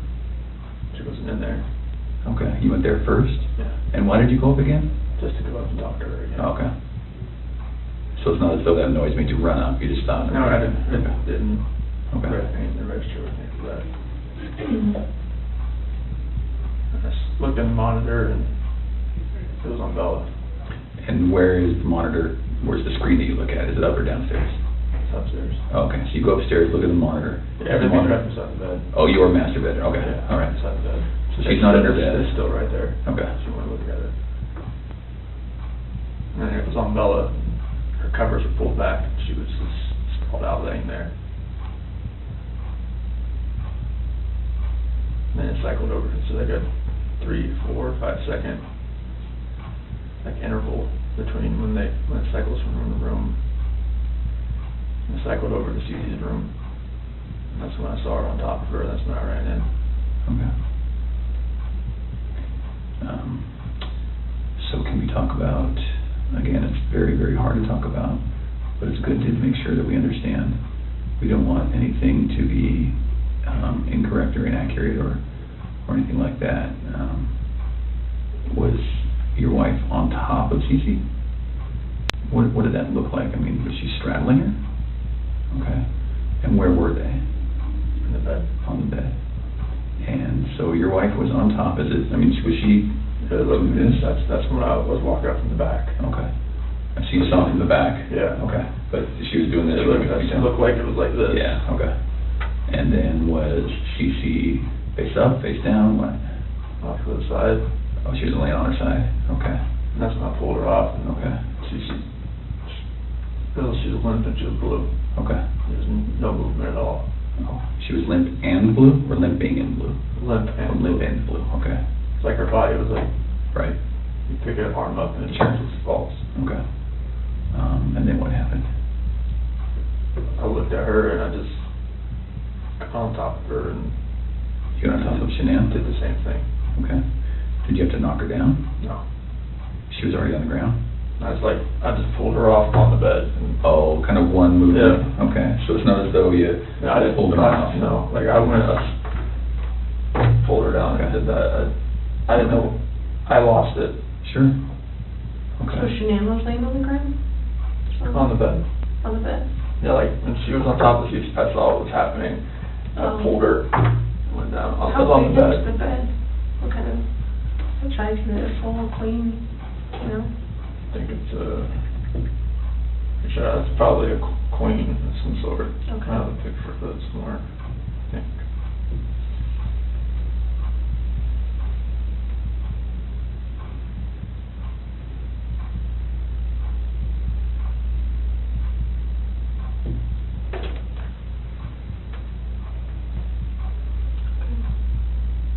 So where was Celeste? In the She was kitchen? all the way up to the top, To the top? yeah. And I went in and pulled Shanann down, it was a crossways.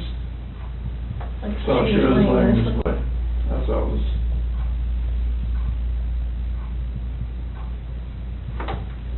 Okay. And that's key room. Mhm. So then, is this picture as you're standing in the doorway to go in? What is that where, okay? And then, so were they closer to this side or this side? Cece usually sits in the middle. Okay. And then, so your wife was right on top of her, you could just see that. And then, did you pull her this way or that way, or So I looked to her head was on this side. right over here? Yeah. On the left as you're looking at it? Mhm. Okay. Did she put up a fight? I lost it so much that it didn't feel like she did. Okay. You're a pretty strong dude. Was she yelling? Was she screaming? Was she talking? Was she scratching you? Nothing? I didn't even feel, I just felt such anger that nothing, I didn't feel anything. Okay. All right. Like if she did, nothing's on me. Was it quick? Was it slow? Was it? I was so numb, it felt like it was over. Fast? Over fast? Okay. Felt like Is it possible her neck's broken? so. Okay. I've never broken a bone, so I don't know. Okay. All right. Was it a choke like this, or was it like a headlock? Choke. Okay. All right. Can you put your hands out like you had your hands? Like that. Like that? All right. And your wife, you saw her with one hand or two hands? I just coming from the back, I couldn't really tell. I don't know, she was on top of her. And the monitor's not like color, it's black and white. Well, at Yeah. nighttime, it's black and white. Okay. When it's dark.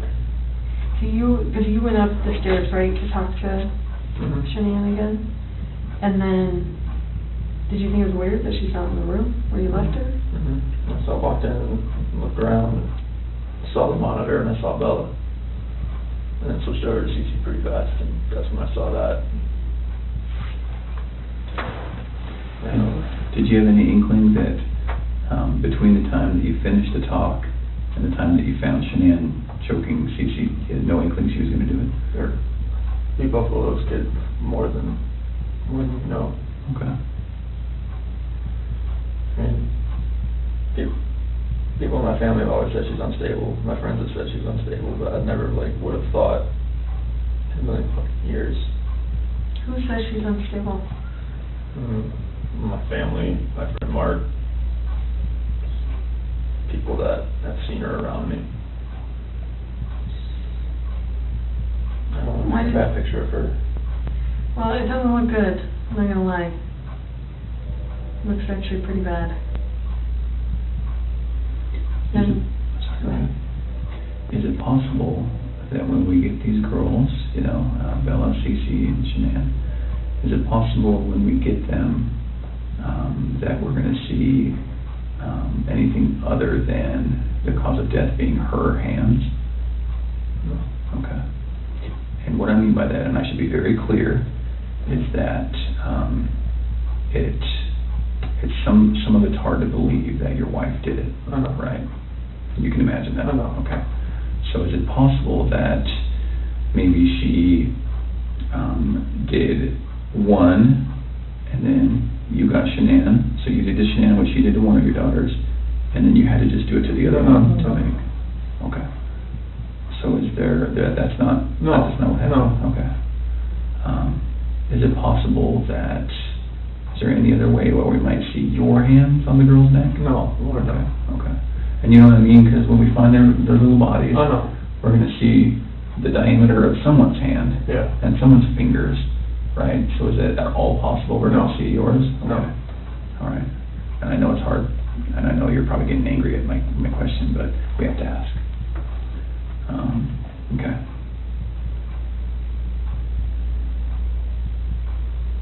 What do you think of that, Chris? Let my family down. Let my dad down, let my mom, sister, nephew, nieces, friends, co-workers. Everybody.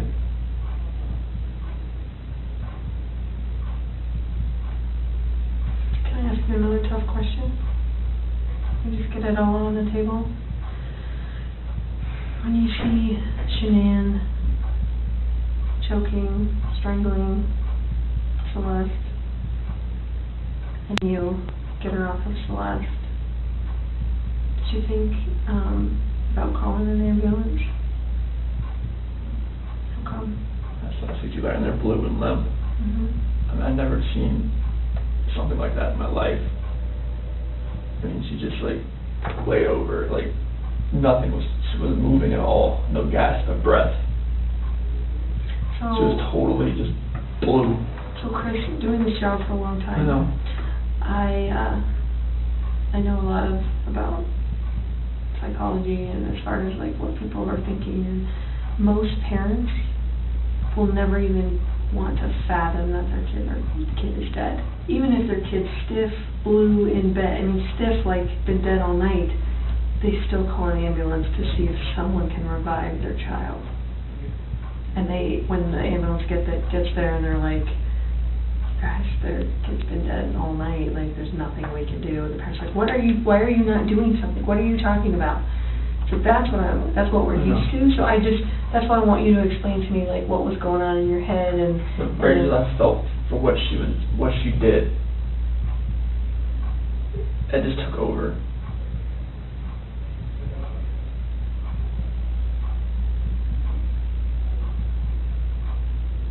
But do you see that? I understand. I see where you're coming from. Most parents would still try and call. I see where you're coming from. Yeah.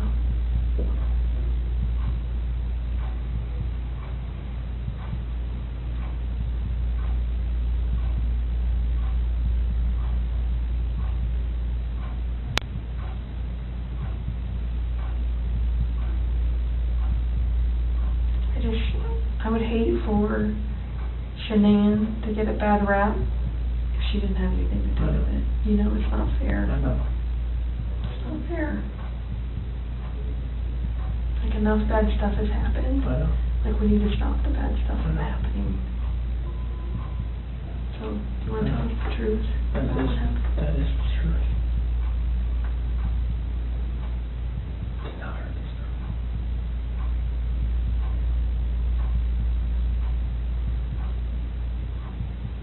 I want to make sure. Did not hurt this girl. So you're good with the public knowing that Shanann killed her daughters? I did not hurt these girls. Are you okay with the public knowing that Shanann? Yeah, because I did not hurt these girls.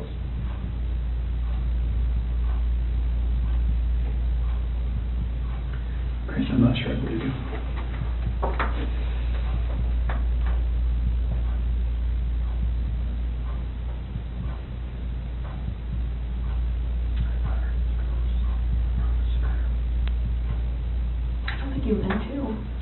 I don't think you meant to. I didn't hurt them. You didn't save them either. You know? I know that. I know that. So that doesn't make sense either. None of this makes sense. Nothing like why she would be there. None of this makes sense.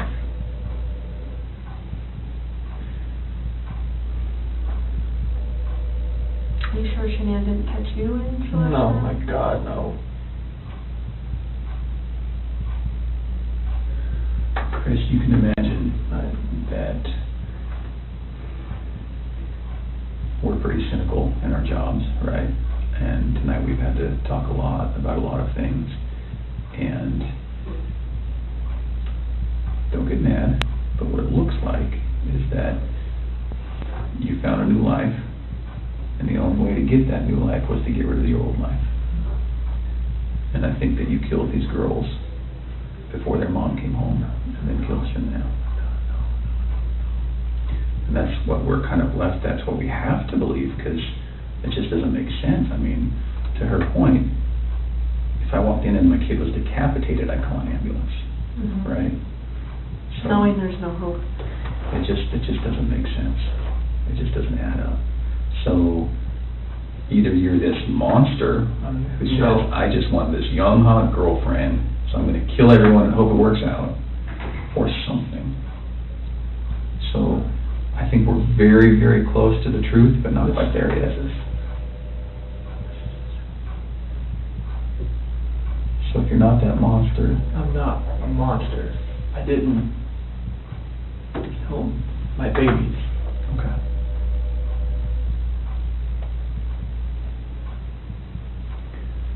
So tell us what actually happened. I told you what happened.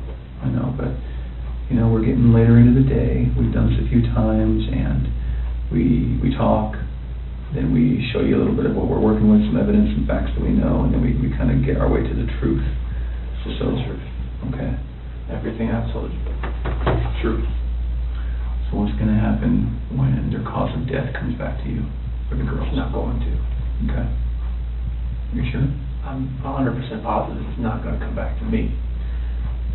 Who's it going to come back to? Shanann was on top of Cece. Okay. What do you want me to say? I just want the truth. That is the truth. And then what about Bella? Bella was laid out, sprawled on her bed, Okay. and I saw Shanann on top of Cece, so I ran in there. Okay. And what happens when a coroner looks and says, sees your fingerprints on her neck? It's not going to be my fingerprints. Okay. What is it going to be? It's going to be Shanann's. Are you sure? Well, we don't know about Bella, right? But We don't know about Bella. Bella, it's just, I didn't see Shanann on top of her. Okay. That's the commotion I heard upstairs. Yeah. I'm assuming. Okay. Why take their bodies out of the house and bury them? I was scared. I didn't know what else to do. Okay. Nothing was gonna, I didn't know what to do. Yeah. I honestly didn't know what to do. Scared of what? Scared of what everything was gonna look like. My 2 babies were gone, Mm-hmm. and I just did that to my wife. And I was the only one left in the house. What do you expect was gonna happen? Yeah. It did look bad, right? It looked, I mean, this was a nightmare. Yeah. Okay. I just think as many problems as you've had with Shanann, at the end of the day, she seemed like she was a pretty good mom, right? I was a pretty good dad as well. You never really know a person until you don't know a person.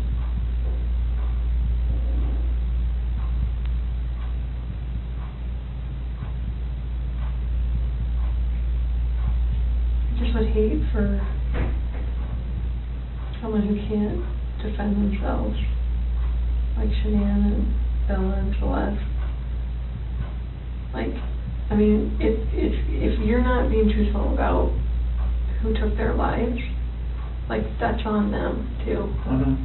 And you don't want to do that to them. I'm not doing that to them.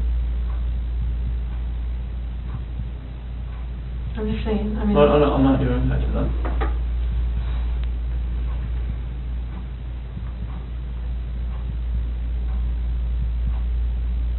I do think you were a good dad. I think Shanann was a good mom. I think you guys were doing everything you could possibly do for those girls. I mean, look at them.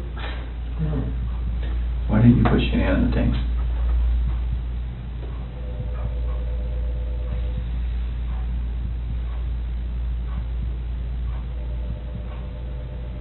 I didn't know what else to do. How far down is she? I don't know, like 2 feet maybe. How long did it take you to dig that? No. Give me an idea. 20, 30 minutes. Does anyone ever like go up this ladder and like look in tanks? Mm-hmm. So how are you gonna avoid that? Or is it you that does that? Anybody that goes to the location. How often is that done, that those tanks are checked?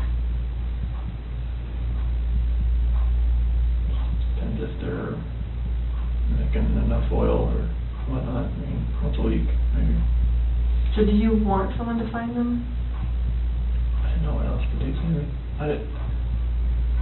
That was the location I was going out to that morning. Anyway. And that's, I didn't know what else to do. So you weren't thinking that far ahead? No. Okay.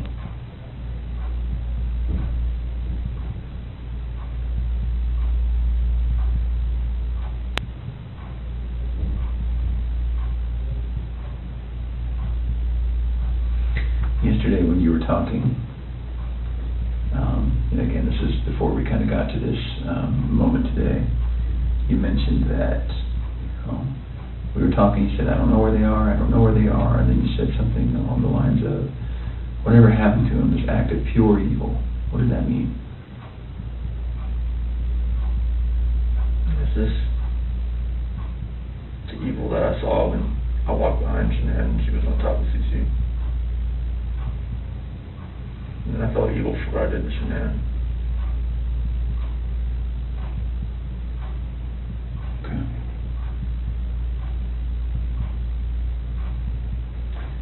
So, one other thing that doesn't make sense to me is, well, I don't know.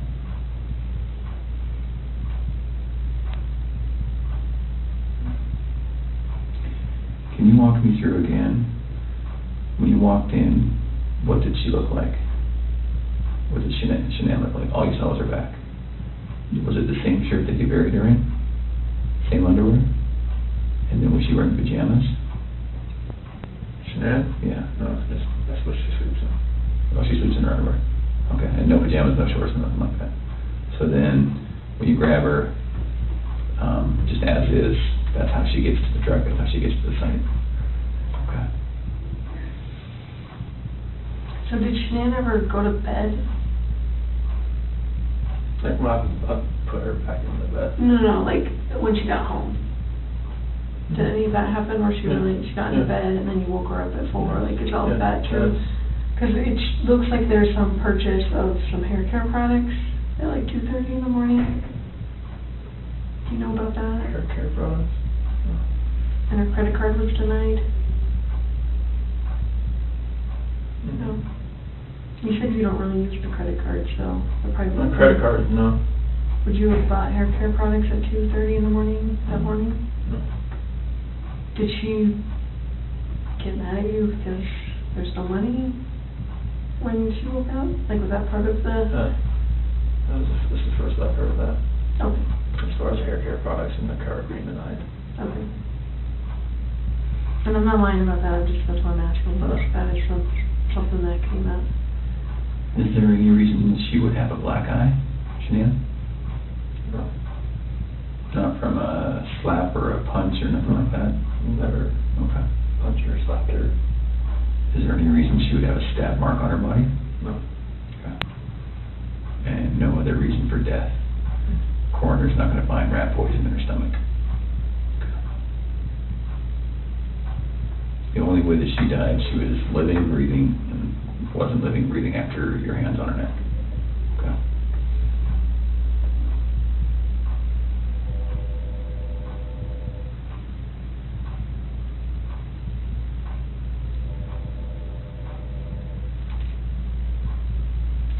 What were you talking to Nikki about before your wife got home?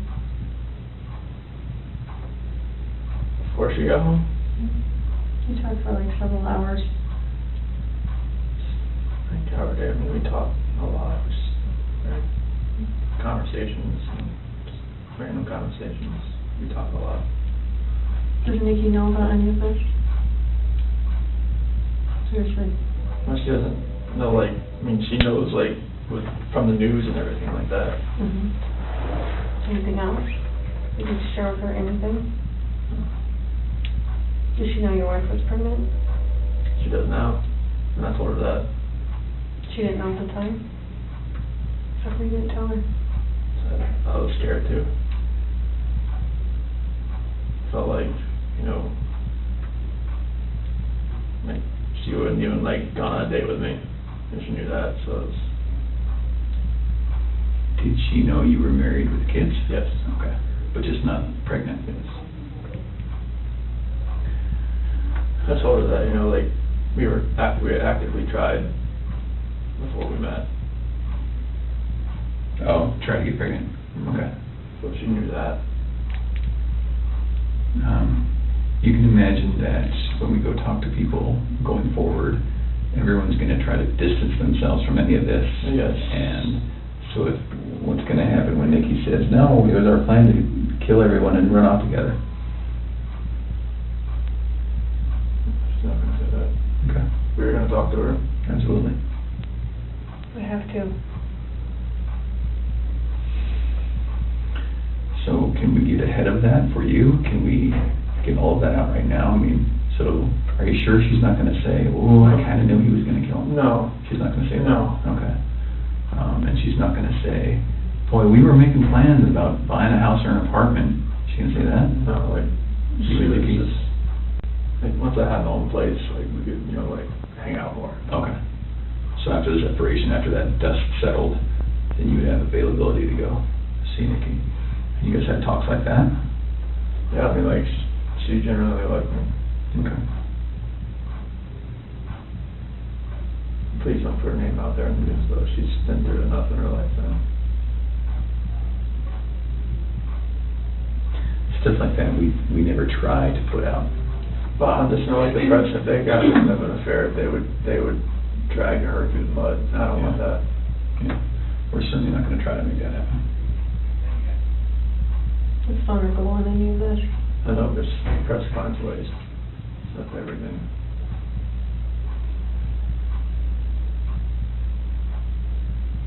So what do you think about everything now?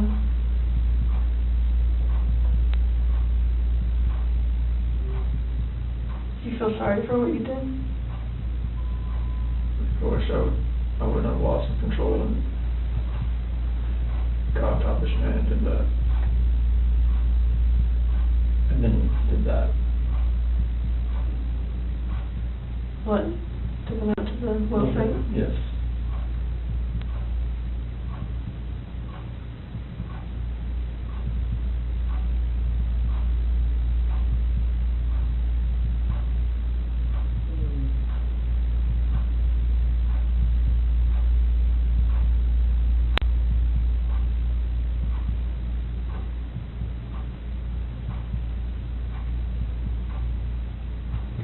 So after we look at their bodies, we're gonna have a lot more questions.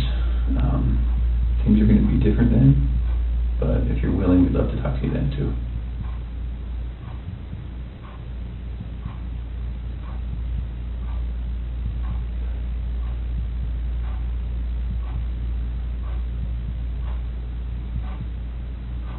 You did really good today, Chris. Really good. I think you had about 24 hours of just a hellish nightmare thrust upon you, and you know, you certainly did what you did, but I think you took a lot of steps to make it better today. Sorry I left you last night, and sorry I lied to you today. not okay. I thought you were here for a reason. There's a reason why that I came in, because there's a reason why I didn't come in with a lawyer either, so it's like, and it's gonna happen, so. I appreciate that.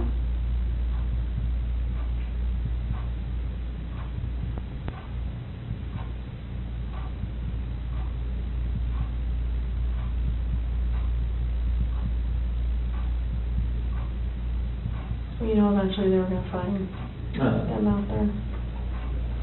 So, I mean, it was kind of inevitable, and then you would have just been sitting at home waiting for that moment to happen. And then what? Then what does it look like? It looks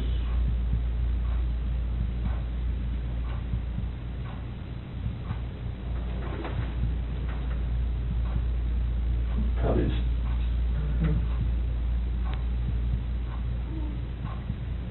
But there's many people that say that you're an amazing guy and you would never do anything bad and has never lost your temper, and, you know, all those people that say that about you, there's just as many that would say that about Shanann.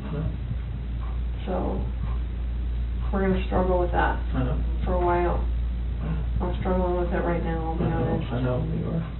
I'm a mom. And anybody would. How do we prove best that Shanann did it?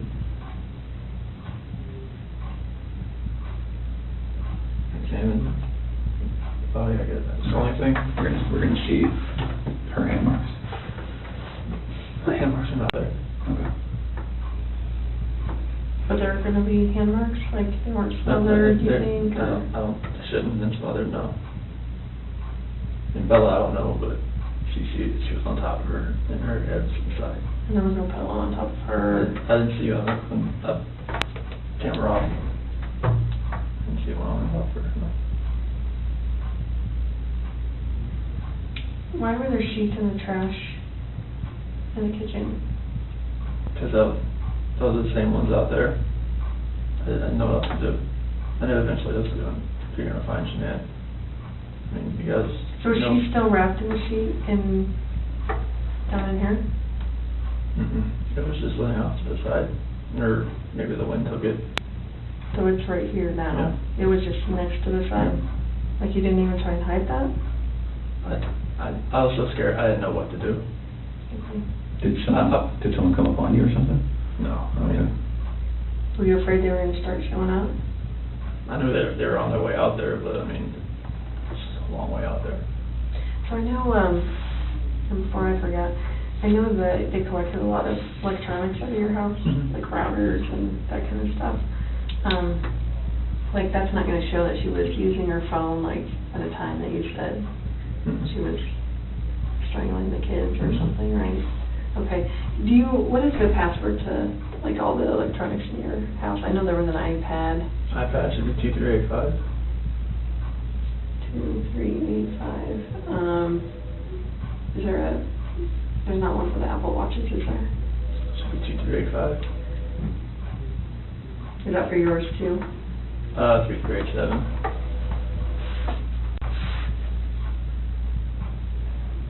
I'm sorry, what was yours? 3387. 2387.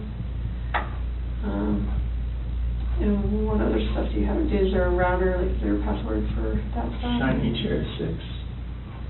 Came with the router. And spell it for me.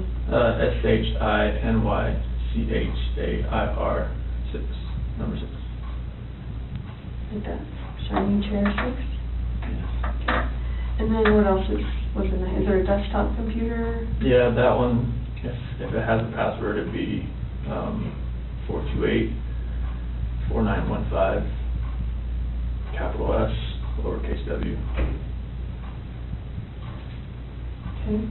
And what about, is there anything else in the house as far as electronics go, tablets? Well, the iPad's the only real set. The other ones are the kids' stuff, but they're just like Amazon Fires or whatnot. Okay. And you have an iPhone what? Which one? Is that your personal one? Yes, iPhone like 7 Plus or something. What's the password to that one? 3387. And what about your work phone? Same. Is that this one here? Then obviously Shanann had a iPhone, right? Mm-hmm. And what was her password? So it changed to 013119. And what was that password? The due date the next day. Okay. Nikki told me that one. Nicole told me that one. Okay. So that's too many Nickies, Nicole's. Yeah, we noticed that. It was getting us very confused. So no other electronics. What about the Echo? Does it have a password? If it does, I don't, never knew if it did or not. Okay. You just say Alexa and it starts listening. Oh, it's an Alexa. Is that an Echo still? So, yeah. Okay. Yeah. Okay. The product's called an Echo. Okay. Any other ones that you can think of? Okay. Where do you guys bank? Chase in USA. Which one was the, when you went out to dinner with Nikki? Chase. That was Chase. And USAA, is that mortgage, is that bank, is that? Chase is our mortgage lender. Okay. Do you have checking through them too, right? Yes. What do you guys use USAA for? We use that to pay mortgage too, but Okay. it's just another, she had that before she met me. Okay. And any accounts that you had personally beyond all of this? Mm-hmm. Okay.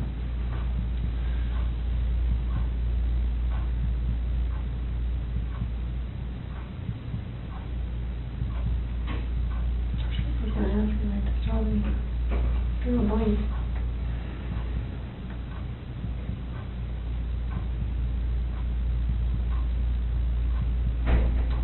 Oh, the security system.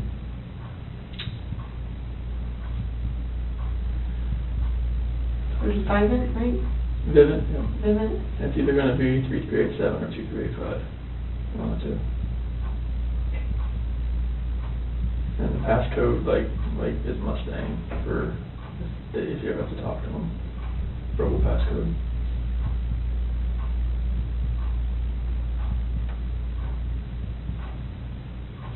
And then what email is associated with that? ShanannWatts@gmail.com.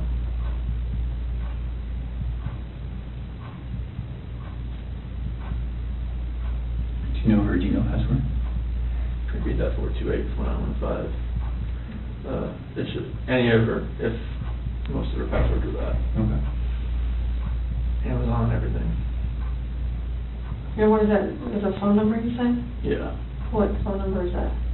Her ex-husband's mom. Okay, that's weird. You stick with the password. She just remembers it? Or she's had it that long? They were really good friends. Oh, okay. So she just kept it.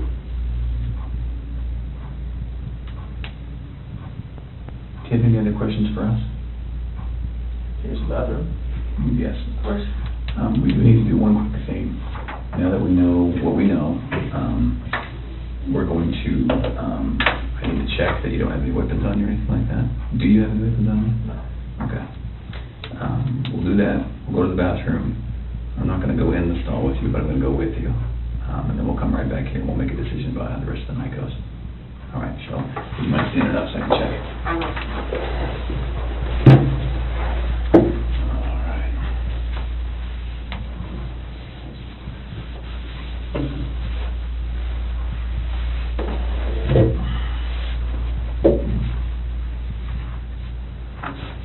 All right, let's go to the bathroom. Okay, let's leave this in here. Yes, please.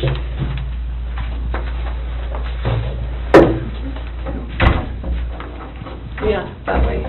There you go. Take a red.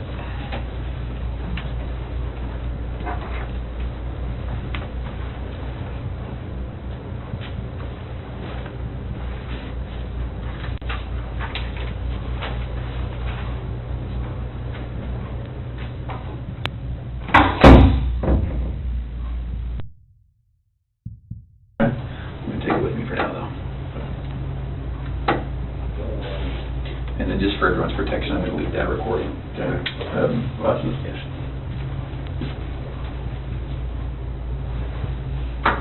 What's that?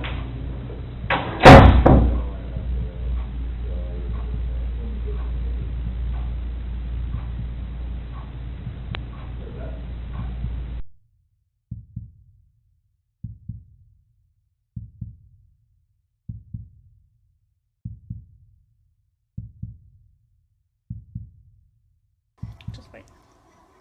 Hi guys, say What's hi going Bella. We gotta get you dressed, kid. I Look know, what Bella's right? eating. Bella's eating some of the ingredients. She got a nice little bowl of chocolate chips. Look at that. What is that, Bella? Can you show them? What is it? Is it chocolate? Is it chocolate? It's chocolate little mini morsels, right? Yeah, good job. So she's been eating my peanut butter and the chocolate morsels so far today. So we're gonna let a few more people hop on, and then we're gonna get cooking here, and we'll explain to you what we're cooking up over here. So, Yeah, welcome to the 12 days of Christmas, Lavelle Day, and even though I like to claim that I could probably cook, I can't at all. So I'm gonna let my wife do all the cooking. She's gonna make up some Thrive Bites for us. and I'm gonna go wash my hands real fast. Uh-oh. She's gonna leave me here alone. Oh, we got some people joining. Bella, look. Got people looking at us. Say hi. Wife's gonna be making up some Thrive Bites here in a second, so make sure you hop on and join us for the 12 days of Christmas. Bella's got some chocolate chips. I need a Lavelle apron. They're All right, guys. Hey, Michelle. Hey, Amanda. Bella's showing you what she's eating. She's eating the ingredients. She's been eating the ingredients since I've been getting them prepared. So, so we're gonna make Thrive Bites today. Chris didn't want to go on live doing it because he didn't want to mess anything up. Not that you can mess anything up with Thrive Bites. It's so simple. Except for today, we're gonna double the recipe because we love the Thrive Bites. When you are craving something to eat, or junk food or whatever, you just pop a Thrive Bite and it fills you up, and it's really delicious. Thrive Bites, right? Good job, Bella. My little helper right here. Thrive Bites. So today, I will post in the feed the Thrive Bites. Bella, shh. Will you turn it down for me, please? So I'm going to post in the thread here today on how to make Thrive Bites and the recipe. So basically it calls for 1 packet of your lifestyle mix. Now you can use any flavor. I'm going to use vanilla here today. And hold on, honey. It calls for a cup of oats, a half a cup of peanut butter. Hi, Bonnie. Hey, Corey. Look at Bella. A half a cup of mini morsels. Now, I'm doubling the recipe, but still want to keep the calories down, so I'm only going to still do a half a cup of mini morsels. It does also, you can add anything into it, like coconut, peanuts, walnuts, whatever you want. It's up to you. You also add a 1/3 cup of honey, a half a cup of ground flaxseed, and a teaspoon of vanilla. I don't know if I mentioned peanut butter, but also half a cup of peanut butter. Again, I'm doubling the recipe, so everything I'm doing here today is going to be double. Hey, Madison. Take care of my dad while he's there with you this week. All right, guys. Sorry. So first, I'm going to add my oats. These are so good. We can't keep them in the house. So then I added, the mini morsels. I add the ground flaxseed. So I always add all the ingredients. I'll just add the rest of Bella's. I add everything that's easy to mix. And so I'm gonna pour our premium lifestyle mix in a cup so you guys can see the consistency. It is micronized. It is fine. Very, very, very, very, very fine. Hey, Christine. So if you guys, probably can't see that way here. So if you can see how finely micronized it is. I mean, literally it's thinner than flour. I don't know if you guys can see that really well. So, hey, Mandy. So The Thrive Premium Lifestyle Mix is so fine. I mean, it's very, very, very fine. Let me find the other one. So you add 2 of those because, like I said, I'm doubling the recipe. Hey, Sharon. And so now I just pretty much mix this. And then I'm going to add the honey, the peanut butter, and the vanilla. So look at this so far. Hey, Sarah. So look at our little Thrive Bites so far. They're no bake, super simple, super delicious. Like I said, like I'm going to Punta Cana in February, and I need to continue to, where'd Bella put my spoons? Hold on, guys. I think she took my, hold on.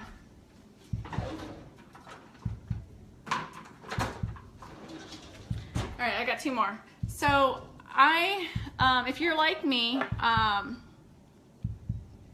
yes, Michelle, they're super delicious. So now I'm gonna add the honey. So I'm going to Punta Cana in February, and as much as I wanna get into the gym, and I'm working on trying to find the time between work, you know, being a stay-at-home mom with the 2 girls, life and everything, it's really hard to get into. I just added the vanilla, sorry. It's really hard to get myself into the gym as much as I really want to. I've been doing some kind of like mini workouts at the house, like squatting and things like that, but it's hard for me to get to the gym. And being a stay-at-home mom during the day and working overnight shifts, you tend to snack a lot because you're always around food, and you know, whatever happens, you know, the kids are eating snacks, you jump on snacks. So this is my way of making my own snack, that instead of me grabbing a fruit roll-up or a bag of chips or any of that stuff, I just grab one of these, and I've made my own for the kids too. So they have their own little protein bites Bella loves. So now that all my ingredients are in here, I'm just going to mix it up really good. And as you guys know, messing with peanut butter, it's fun. So, sorry, I don't like a mess when I'm cooking. Not that I'm cooking.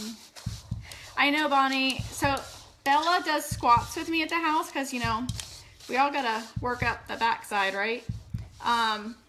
So I am doing squats at the house, and it's super funny because she tries to do them with me. And so here comes Cece, the sumo wrestler, doing squats in my living room because she literally looks like a sumo wrestler when she's doing them. Yeah, Mandy, so that is my favorite side effect. And you know, the thing is, it's not a weight loss company. And as you know, I use you as an example because you are super skinny when you started Thriving. And so like, it's not a weight loss company, but you know what, with anything you can do, you can manage your weight, you know, with just the small things that you do with cutting out junk food. Like that's what has happened with me when I started the Thrive experience, is I no longer crave a lot of the junk foods as I used to crave. And being lazy from, sorry, I'm getting another spoon. Some of the, you know, filling in your nutritional gaps and craving more water, which is all I used to drink before, but I really crave a lot more water now. And on top of that, like I'm literally eating better. So that's really huge. You know, you got to take care of your body. You got to eat better. I'm changing the spoon because of the peanut butter. Hi, Carrie. So we're making mini Thrive, or not mini, but Thrive Bites here. So my hands are washed. Sometimes, you know, when you're in the kitchen, you just stick your hands in there. With the heat of your hands, it helps to melt the peanut butter a little bit, and so it kind of makes it easier to manage, so to speak. And then we're just going to literally roll these into balls, whatever size you like. I like to do them in like little minier sizes. So, and I'll kind of demonstrate here. Let me get this.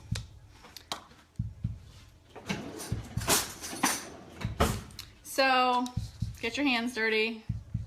I take about a teaspoon size. You can see that. And, you know, just pinch it into a ball. And so that's how big I make mine. They're probably a size of a quarter in round. Carrie, they're super delicious and very healthy for you too, except for the fact that they have little mini morsels in them, but I cut the recipe in half when it comes to the mini morsels. And then you can be creative. You can use the strawberry shake with it. You can use the apple pie and create it into like an apple pie little treat. I love the peanut butter because everyone in this house loves peanut butter and I can never keep it on hand. So it's been really good. Like I said, the girls love them. I don't use the Thrive Lifestyle mix for the girls, but I make them their own little mini bites so they feel like they're getting a treat with us too. Yes, Mandy. So these are so, like, honestly, they're really good too.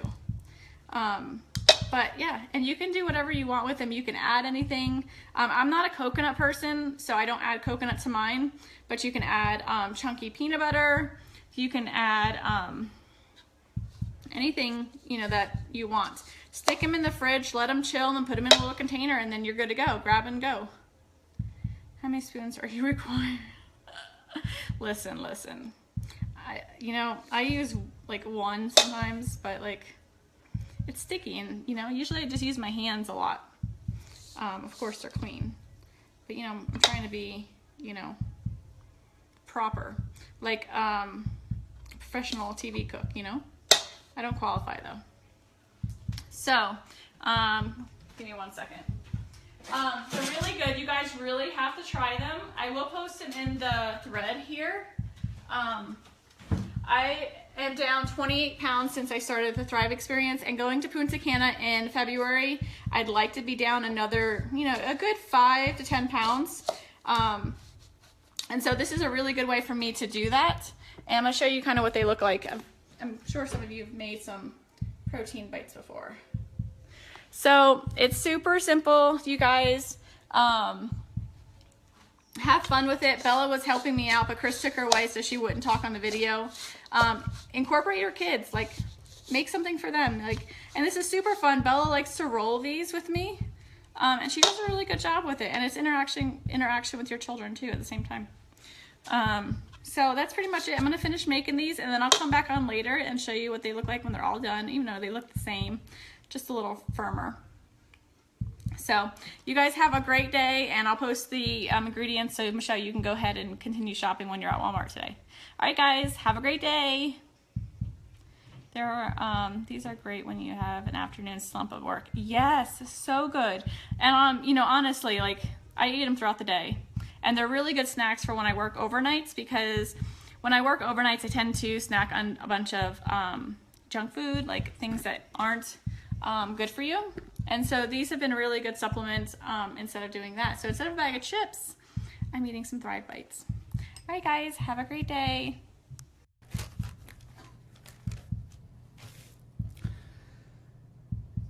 What I'd like to say to the courts that Shanann, Bella, and Nico are loving, caring people. They love life. They love being around people who love them. They always had good times. This is the first time they went to the beach this year, and they loved it. But God only knows what happened that night. Life will never be the same without Shanann, Bella, and Celeste, and Nico. Had all their lives to live. They were taken by a heartless one. This is the heartless one, the evil monster, who dare you take the lives of my daughters Shanann, Bella, Celeste, and Nico. I trusted you to take care of them, not kill them. And they also trusted you. The heartless monster, and then you take them out like trash. You disgust me. They were loving and caring people. You may have taken their bodies from me, but you will never take the love they had for me. They loved us more than you will ever know, because you don't know what love is, because if you did, you would not have killed them. You monster, thought you would get away with this. I don't know how. The cameras do not lie. You carry them out like trash of the house. Yes, I seen the videotape. You buried my daughter Shanann and Nico in a shallow grave, and then you put Bella and Celeste in huge containers of crude oil. You heartless monster. You have to live with this vision every day of your life, and I hope you see that every time you close your eyes at night. Oh, I forgot. You have no heart or feelings or love. Let me tell you something. I will think of them every day of my life, and I love them every day of my life. Prison is too good for you.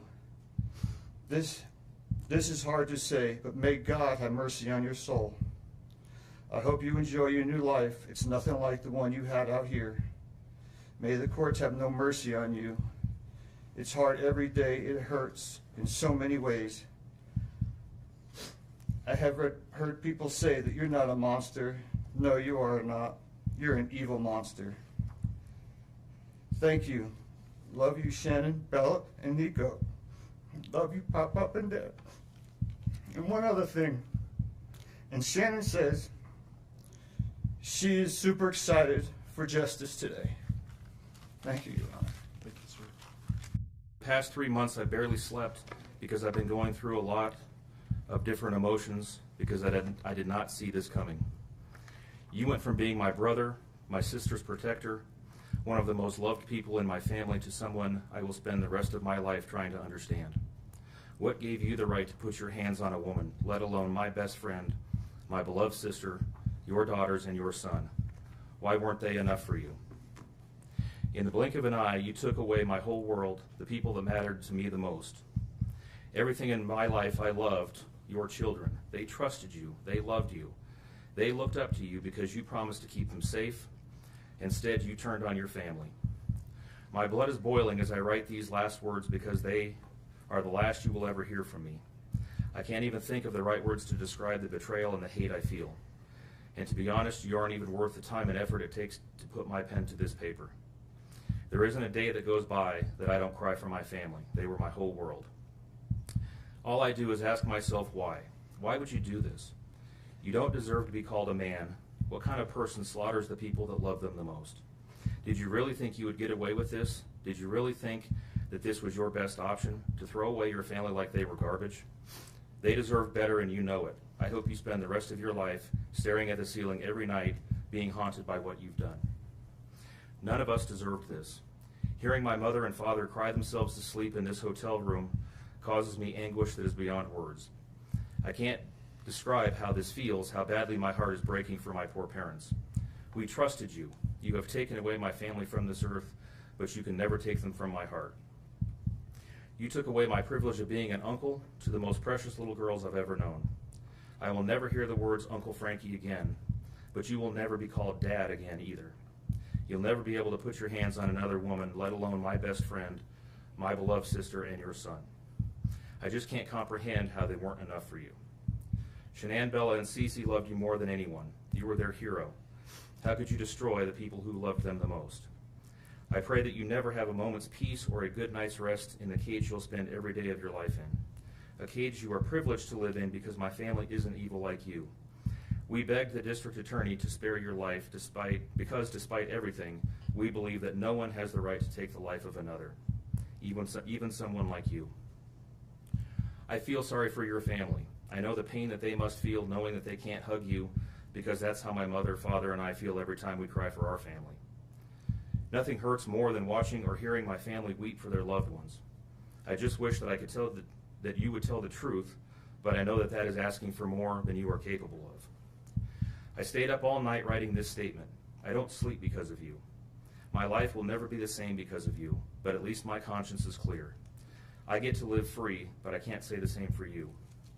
I haven't slept in 2 days because I've been anxiously waiting for this moment, the moment I get to tell you how I feel, how this has affected my family and I. My family and I can finally grieve after today. If anything, we will come out of this stronger today than we were before, and we will continue to pray for your family. Sincerely, Frankie Rusick. Thank you.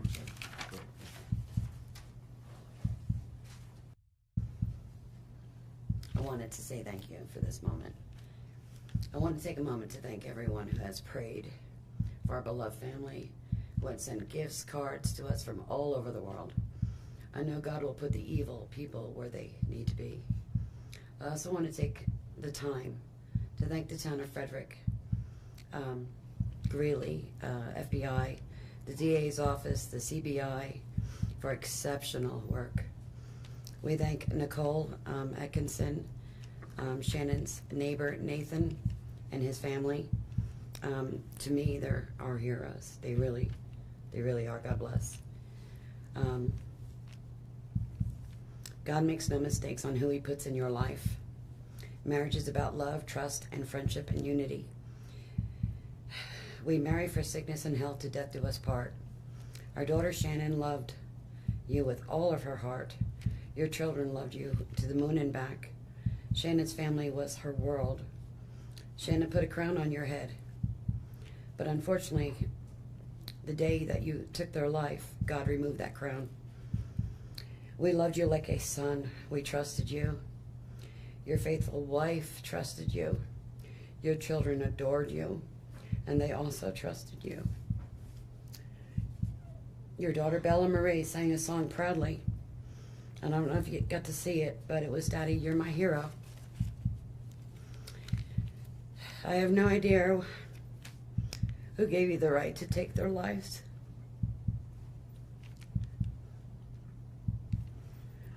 But I know God and his mighty angels were there at that moment to bring them home to paradise.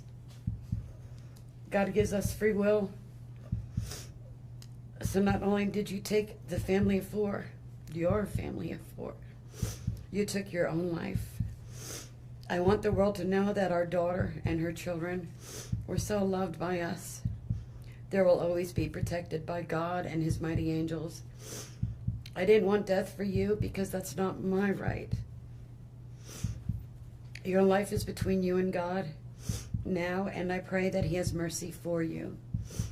From Shannon's mother, Bella Marie, Celeste, Catherine, and Nico Lee's, Nana.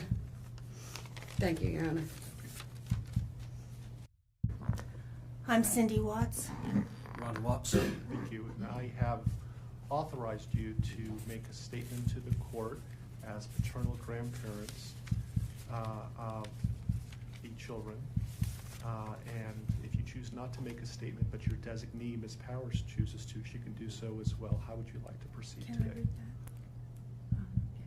I want you to start, but I would like to read Who's that. going to be speaking today? Your Honor, initially, they've asked me, and they're hoping that they have the strength to speak, but if they do not, they've written out their statements and asked me to finish for them. So That would be fine. Who would like to go first? if I could start, Your Honor. On behalf of the Watts, Your Honor, and to the community, we thank you for the opportunity and the recognition under the Victim Bill of Rights. We come today as the grandparents and the parent of the daughter and children whose life was taken in this case. We are not here to ask for leniency. We are not in any way condoning or tolerating the crime that has occurred and the pain that has been caused. We join in our daughter-in-law and grandchildren's family in saying this should never have happened. This is not condonable. This is something that we will never get over. We appreciate the consideration that everyone has paid, most especially the families that have lost everyone. We appreciate that they begged for Christopher's life.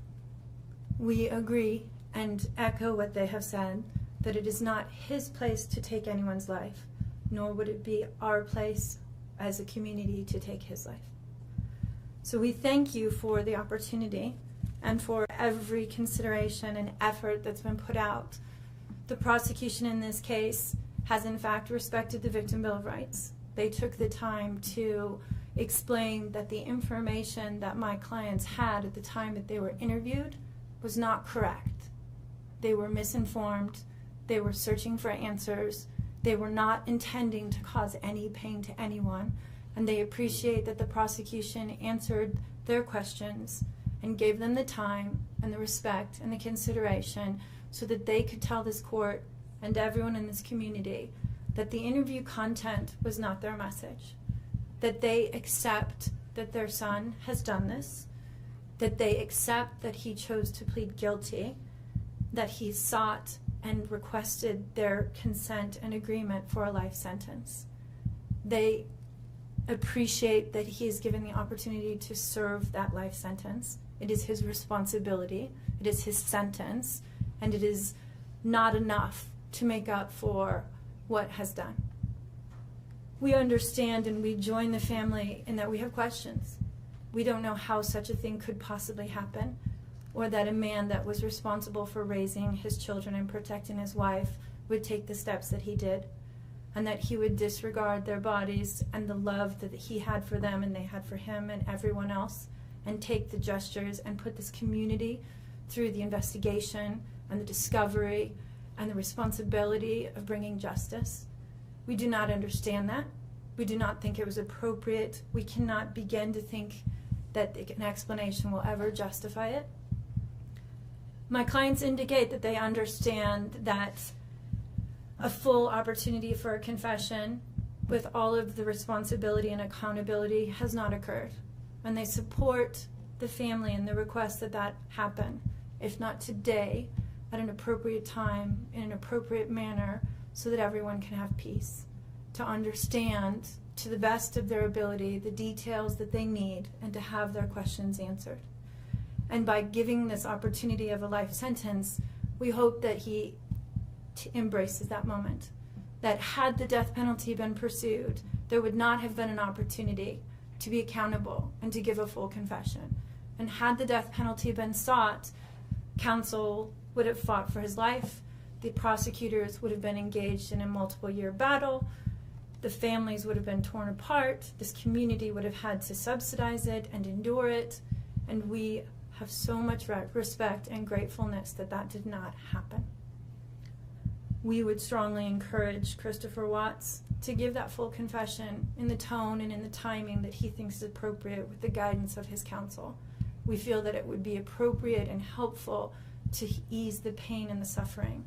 But we also say we don't think that there's anything that he can say that will ever account for his behavior. There's nothing that can be done to cure the harm he has caused. And he has the responsibility to serve his sentence with dignity and with regard for everyone, and to spend every breath that he has left in an atonement for what he has done. Do you want to read it? So if I could just have you state your name for the record. Cindy Watts. Thank you. My name is Cindy Watts. I am the grandmother of two beautiful granddaughters, Bella Marie, Celeste Catherine Watts. I am also the mother of Christopher Watts, who I will be directing most of my statement to. First, I'd like to begin by recognizing the absolute horror of this crime and acknowledging the devastating loss that both the Rusek family as well as our family have faced. Our families have been irreparably broken by the needless deaths of Shanann, Bella, Cece, and Nico. This is something we will never get over. We will always mourn the loss of our family, and in that, we are united in our grief. I am still struggling to understand how and why this tragedy occurred. I may never be able to understand and accept it, but I pray for peace and healing for all of us. Now to my son Christopher. I have known you since the day you were born into this world. I have watched you grow from a quiet and sweet, curious child who Bella reminded me so much of, to a young man who worked hard in sports and later mechanics to achieve your goals. You are a good friend, brother, father, and son. We have loved you from the beginning, and we still love you now. This might be hard for some to understand, how I can sit here under these circumstances and tell you all that we are heartbroken. although we can't imagine what could have led us to this day. But we love you. Maybe you can't believe it either. As the Lord said in Jeremiah 3:31, I have loved you with an everlasting love. Therefore, I have continued my faithfulness to you. And you, as your mother, Chris, I have always loved you, and I still do. I hate what has happened. Your father and sister and I are struggling to understand why. But we will remain faithful as your family, just as God remains faithful because of his unconditional love for us all. We love you, and we forgive you, son.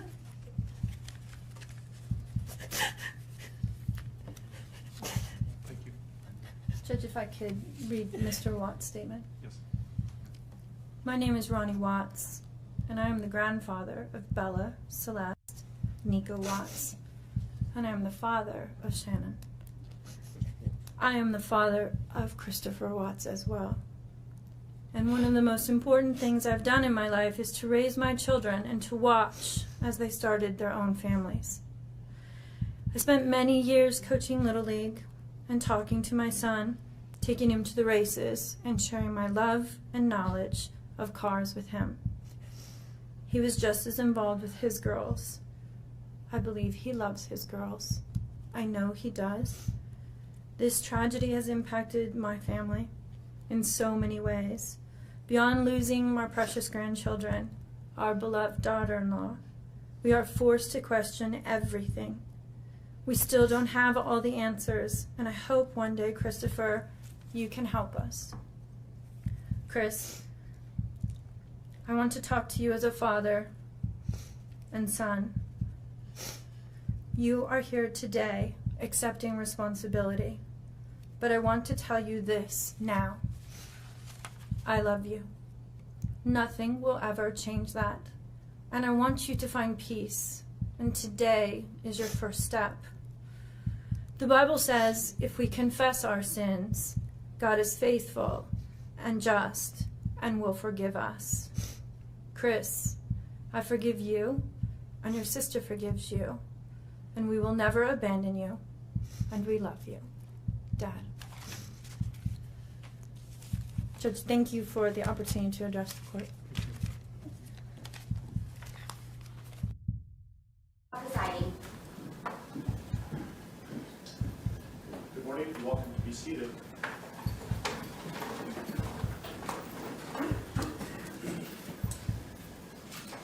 Okay, we are on the record.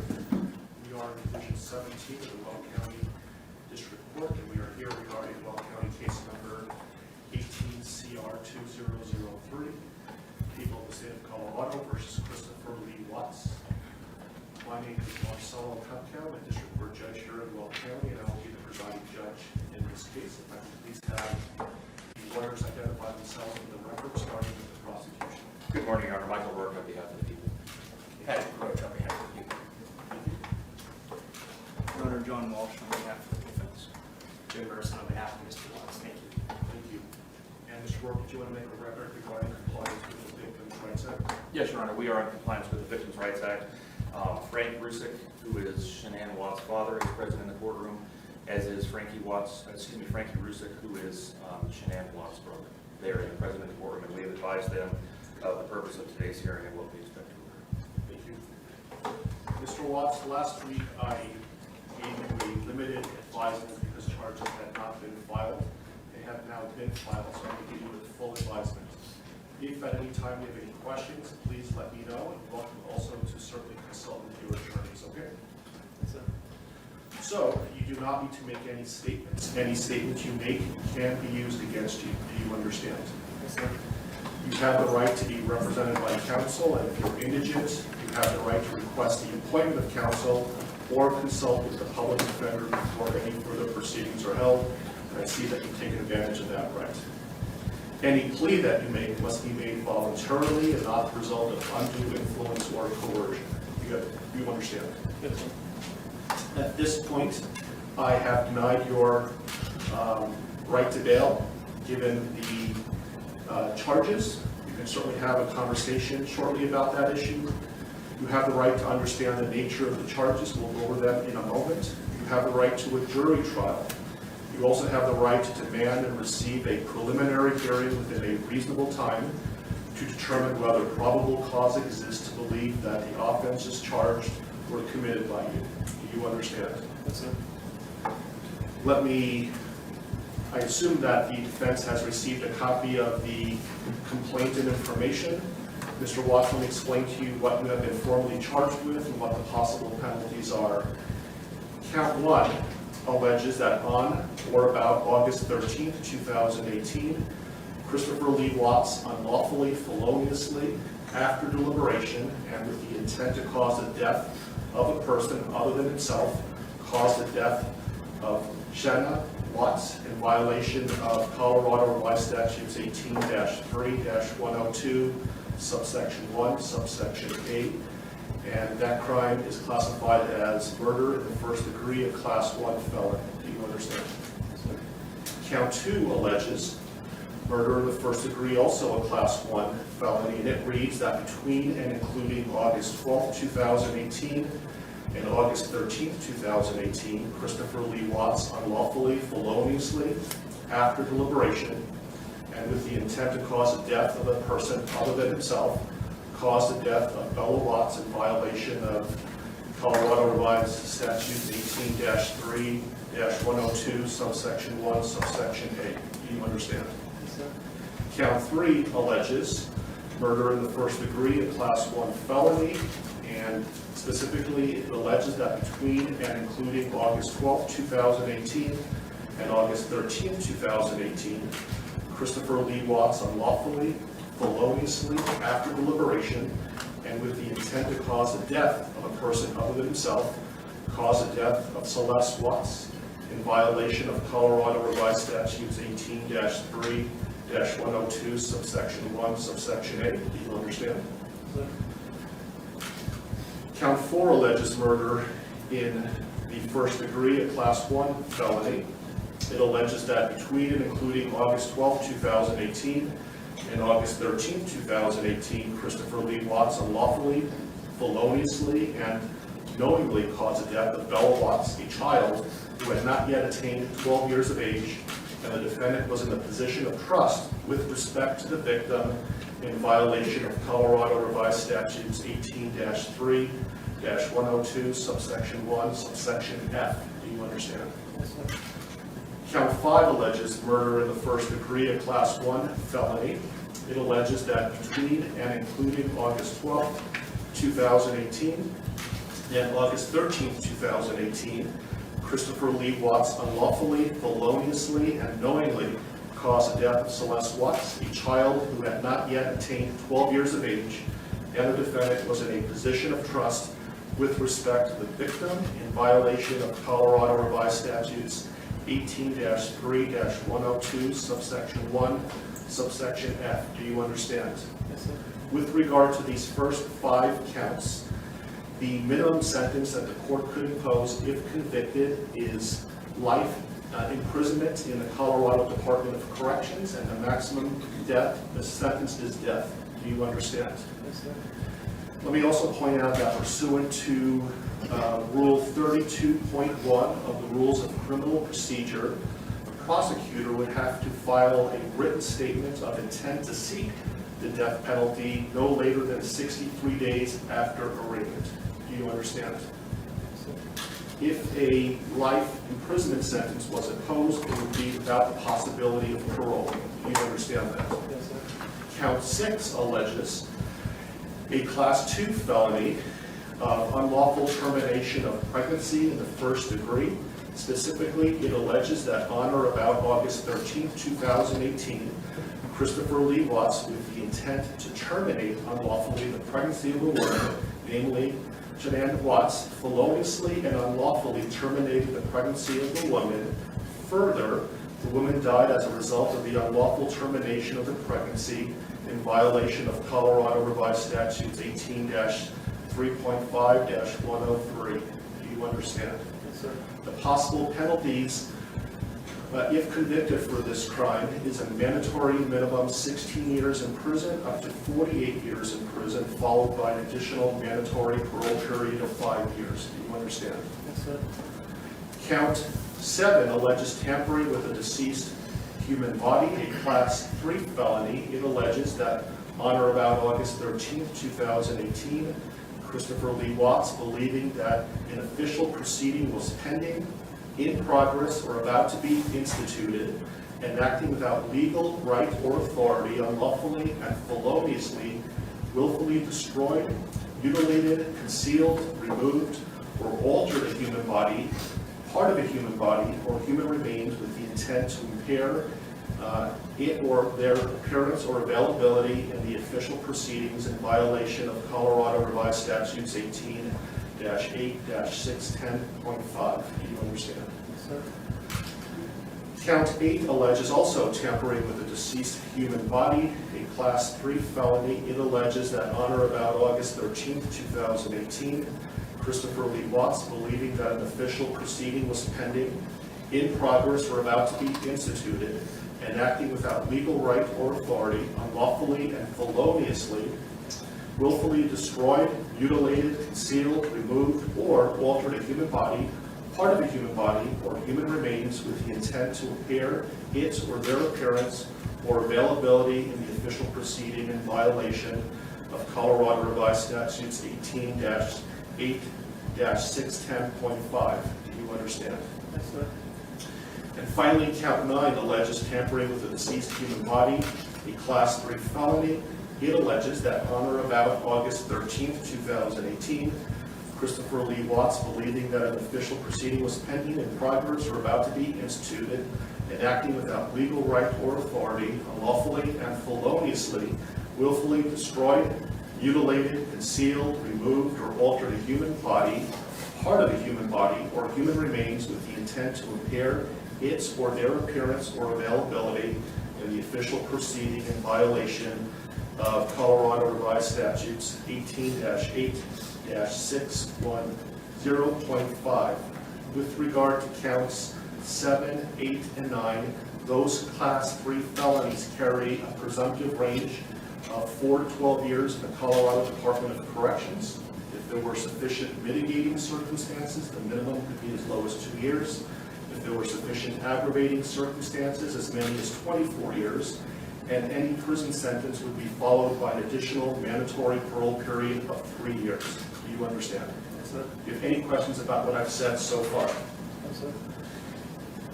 And Mr. Merston, has your office filed a written intent to seek a proof evident presumptive rate hearing? Not yet, Judge, but we will be following that. This case will be Mr. Walsh's and Ms. Harrell's. They will be attorneys listed on the, I believe, the most recent pleading from the defense. Okay, thank you. And I would point out, Mr. Watts, that the prosecution also indicated in the complaint and information that these were acts of domestic violence. Do you understand that? Yes, sir. Okay, thank you. And so, Mr. Walsh, what is your request today? Your Honor, considering that we haven't received any discovery of the case, we're not in a good position at this point to advise the court about what kind of time we'll need. My suggestion to the court is that the court allow Mr. Watts to reserve the preliminary hearing in the case, reserve the proof evident hearing, and set the matter for a status conference about 60 days out. So just to be clear, he is waiving his right to have a preliminary hearing within 35 days, that he's not seeking a proof evident presumption rate hearing prior to the setting of the status conference in about 60 days, but he's reserving his right to have those hearings in the future, but not necessarily within 35 days. Is that right? Yes, Your Honor. We've spoken about those issues. And do you understand what we're talking about, Mr. Watts? Yes. Do you have any questions about that? Okay. And Mr. Rourke, do you have any objection to that request? No, Your Honor, that seems like the prudent way to proceed at this point. Okay. Let me give you a date that, how does, so 60 days is about October 20th or so. I have October 11th, does that date work for the parties? I can go a little bit further if you like as well. I think a little bit further would make sense, Your Honor. Thank you.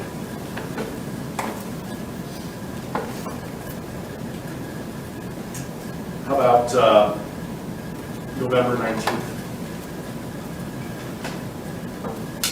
While we're waiting for lawyers to look, let me make a record that the court's going to find that Mr. Watts is knowingly, intelligently, and voluntarily waiving his right to have a preliminary hearing within 35 days. And while he has not asked for a proof evident presumption grade hearing yet, I'm told that he will, but he's not requesting that hearing prior to the status conference that we're setting today. Agreed? Yes. That date works fine with the defense, Your Honor. Thank you. Your Honor, I spoke to the Rusiks, and that is fine with the people as well as the victim's family. How is late morning on November 19th? Anytime, Your Honor. Late morning is fine. Very good. How about 10:30? That'll work for the people. And that will be in Division 16. I apologize for the bouncing around of division, but my courtroom obviously is not big enough, and I will keep you updated on where the divisions are going to be, but the next court date will be in Division 16. Are there any other questions, comments, concerns, anything that we can address today before us recessing? I think there are a couple of things outstanding, Your Honor, and first I wanted to address one very ministerial point of clarification with respect to the standing decorum order that the court entered yesterday. By its terms, and when the court defines the applicable areas, that includes my office, specifically the boundaries of the district attorney's office. I just wanted to make a request for clarification that the terms of this order do not apply to the conduct that occurs within my office itself. Agreed. Thank you. Otherwise, I have provided a copy of this to the employees of my office, and we will be providing it to law enforcement after this hearing is fine. Thank you. I also intend on issuing a case management order later today, so be on the lookout for that. I don't know if the court has the desire at this point this morning to address a couple of the other outstanding motions that the Public Defender's Office has filed that we had entered or filed responses to. We have not addressed motions 2, 3, 5, and 7. And those are the defense motions 2, 3, 5, and 7. And for the record, our responses were C, D, E, and F. I don't have those motions in front of me, but I know that I issued a number of written orders yesterday. Did you receive those? I received written orders, but not as it relates to those 4, so perhaps they just haven't reached my desk yet. If they haven't yet, I will issue a written ruling and be getting it shortly. I issued a number of orders yesterday. Your Honor, does that include, I did get the order on motion 5 and motion 7. Does that include motions 2 and 3 then that the court would? Remind me what 2 and 3 are again? Motion 2 is the motion to allow confidential defense experts to be present for any testing. And we did have a bit of additional argument on that if the court wanted to hear it. Motion 3 is a motion for a protective order. I prefer they put it in writing and then I'll issue a written order with regard to that. Is that something that's time sensitive? I think it could be, Your Honor. I can't speak for the district attorney, but it could be. I can tell the court, understanding what Mr. Walsh is referring to in motion number 2, it is not something that is going to occur in the next day or 2, so it's not time sensitive in that respect. So you'll be received, if you want to put something in writing, you're welcome to, and I will issue a written order in a timely manner. Does the court want to give us a deadline for that? Sure. When would you like to file a response? I can have it done in a day or 2. Okay. And so, do you have control, Mr. Warren, as to when the testing is going to occur? Absolutely. I can certainly make clear to our forensic agents that pending the litigation or the receipt of a court order on this, that we will not do any forensic testing. That'd be great. So did you want to have time to file a reply to the response? If necessary, if I could have 3 business days to file a response to whatever Mr. Walsh files in the next couple of days, I would appreciate that. Okay, so Mr. Walsh, can you have something filed by close of business tomorrow? Yes, sir. Okay, so close of business on Monday, Mr. Warren? Yes, sir. Then I'll have something to the parties by midweek next week. Thank you. Any other issues that we can resolve today? Not for the people, Your Honor. No, Your Honor. Okay. Okay, we are in recess. Thank you for your time.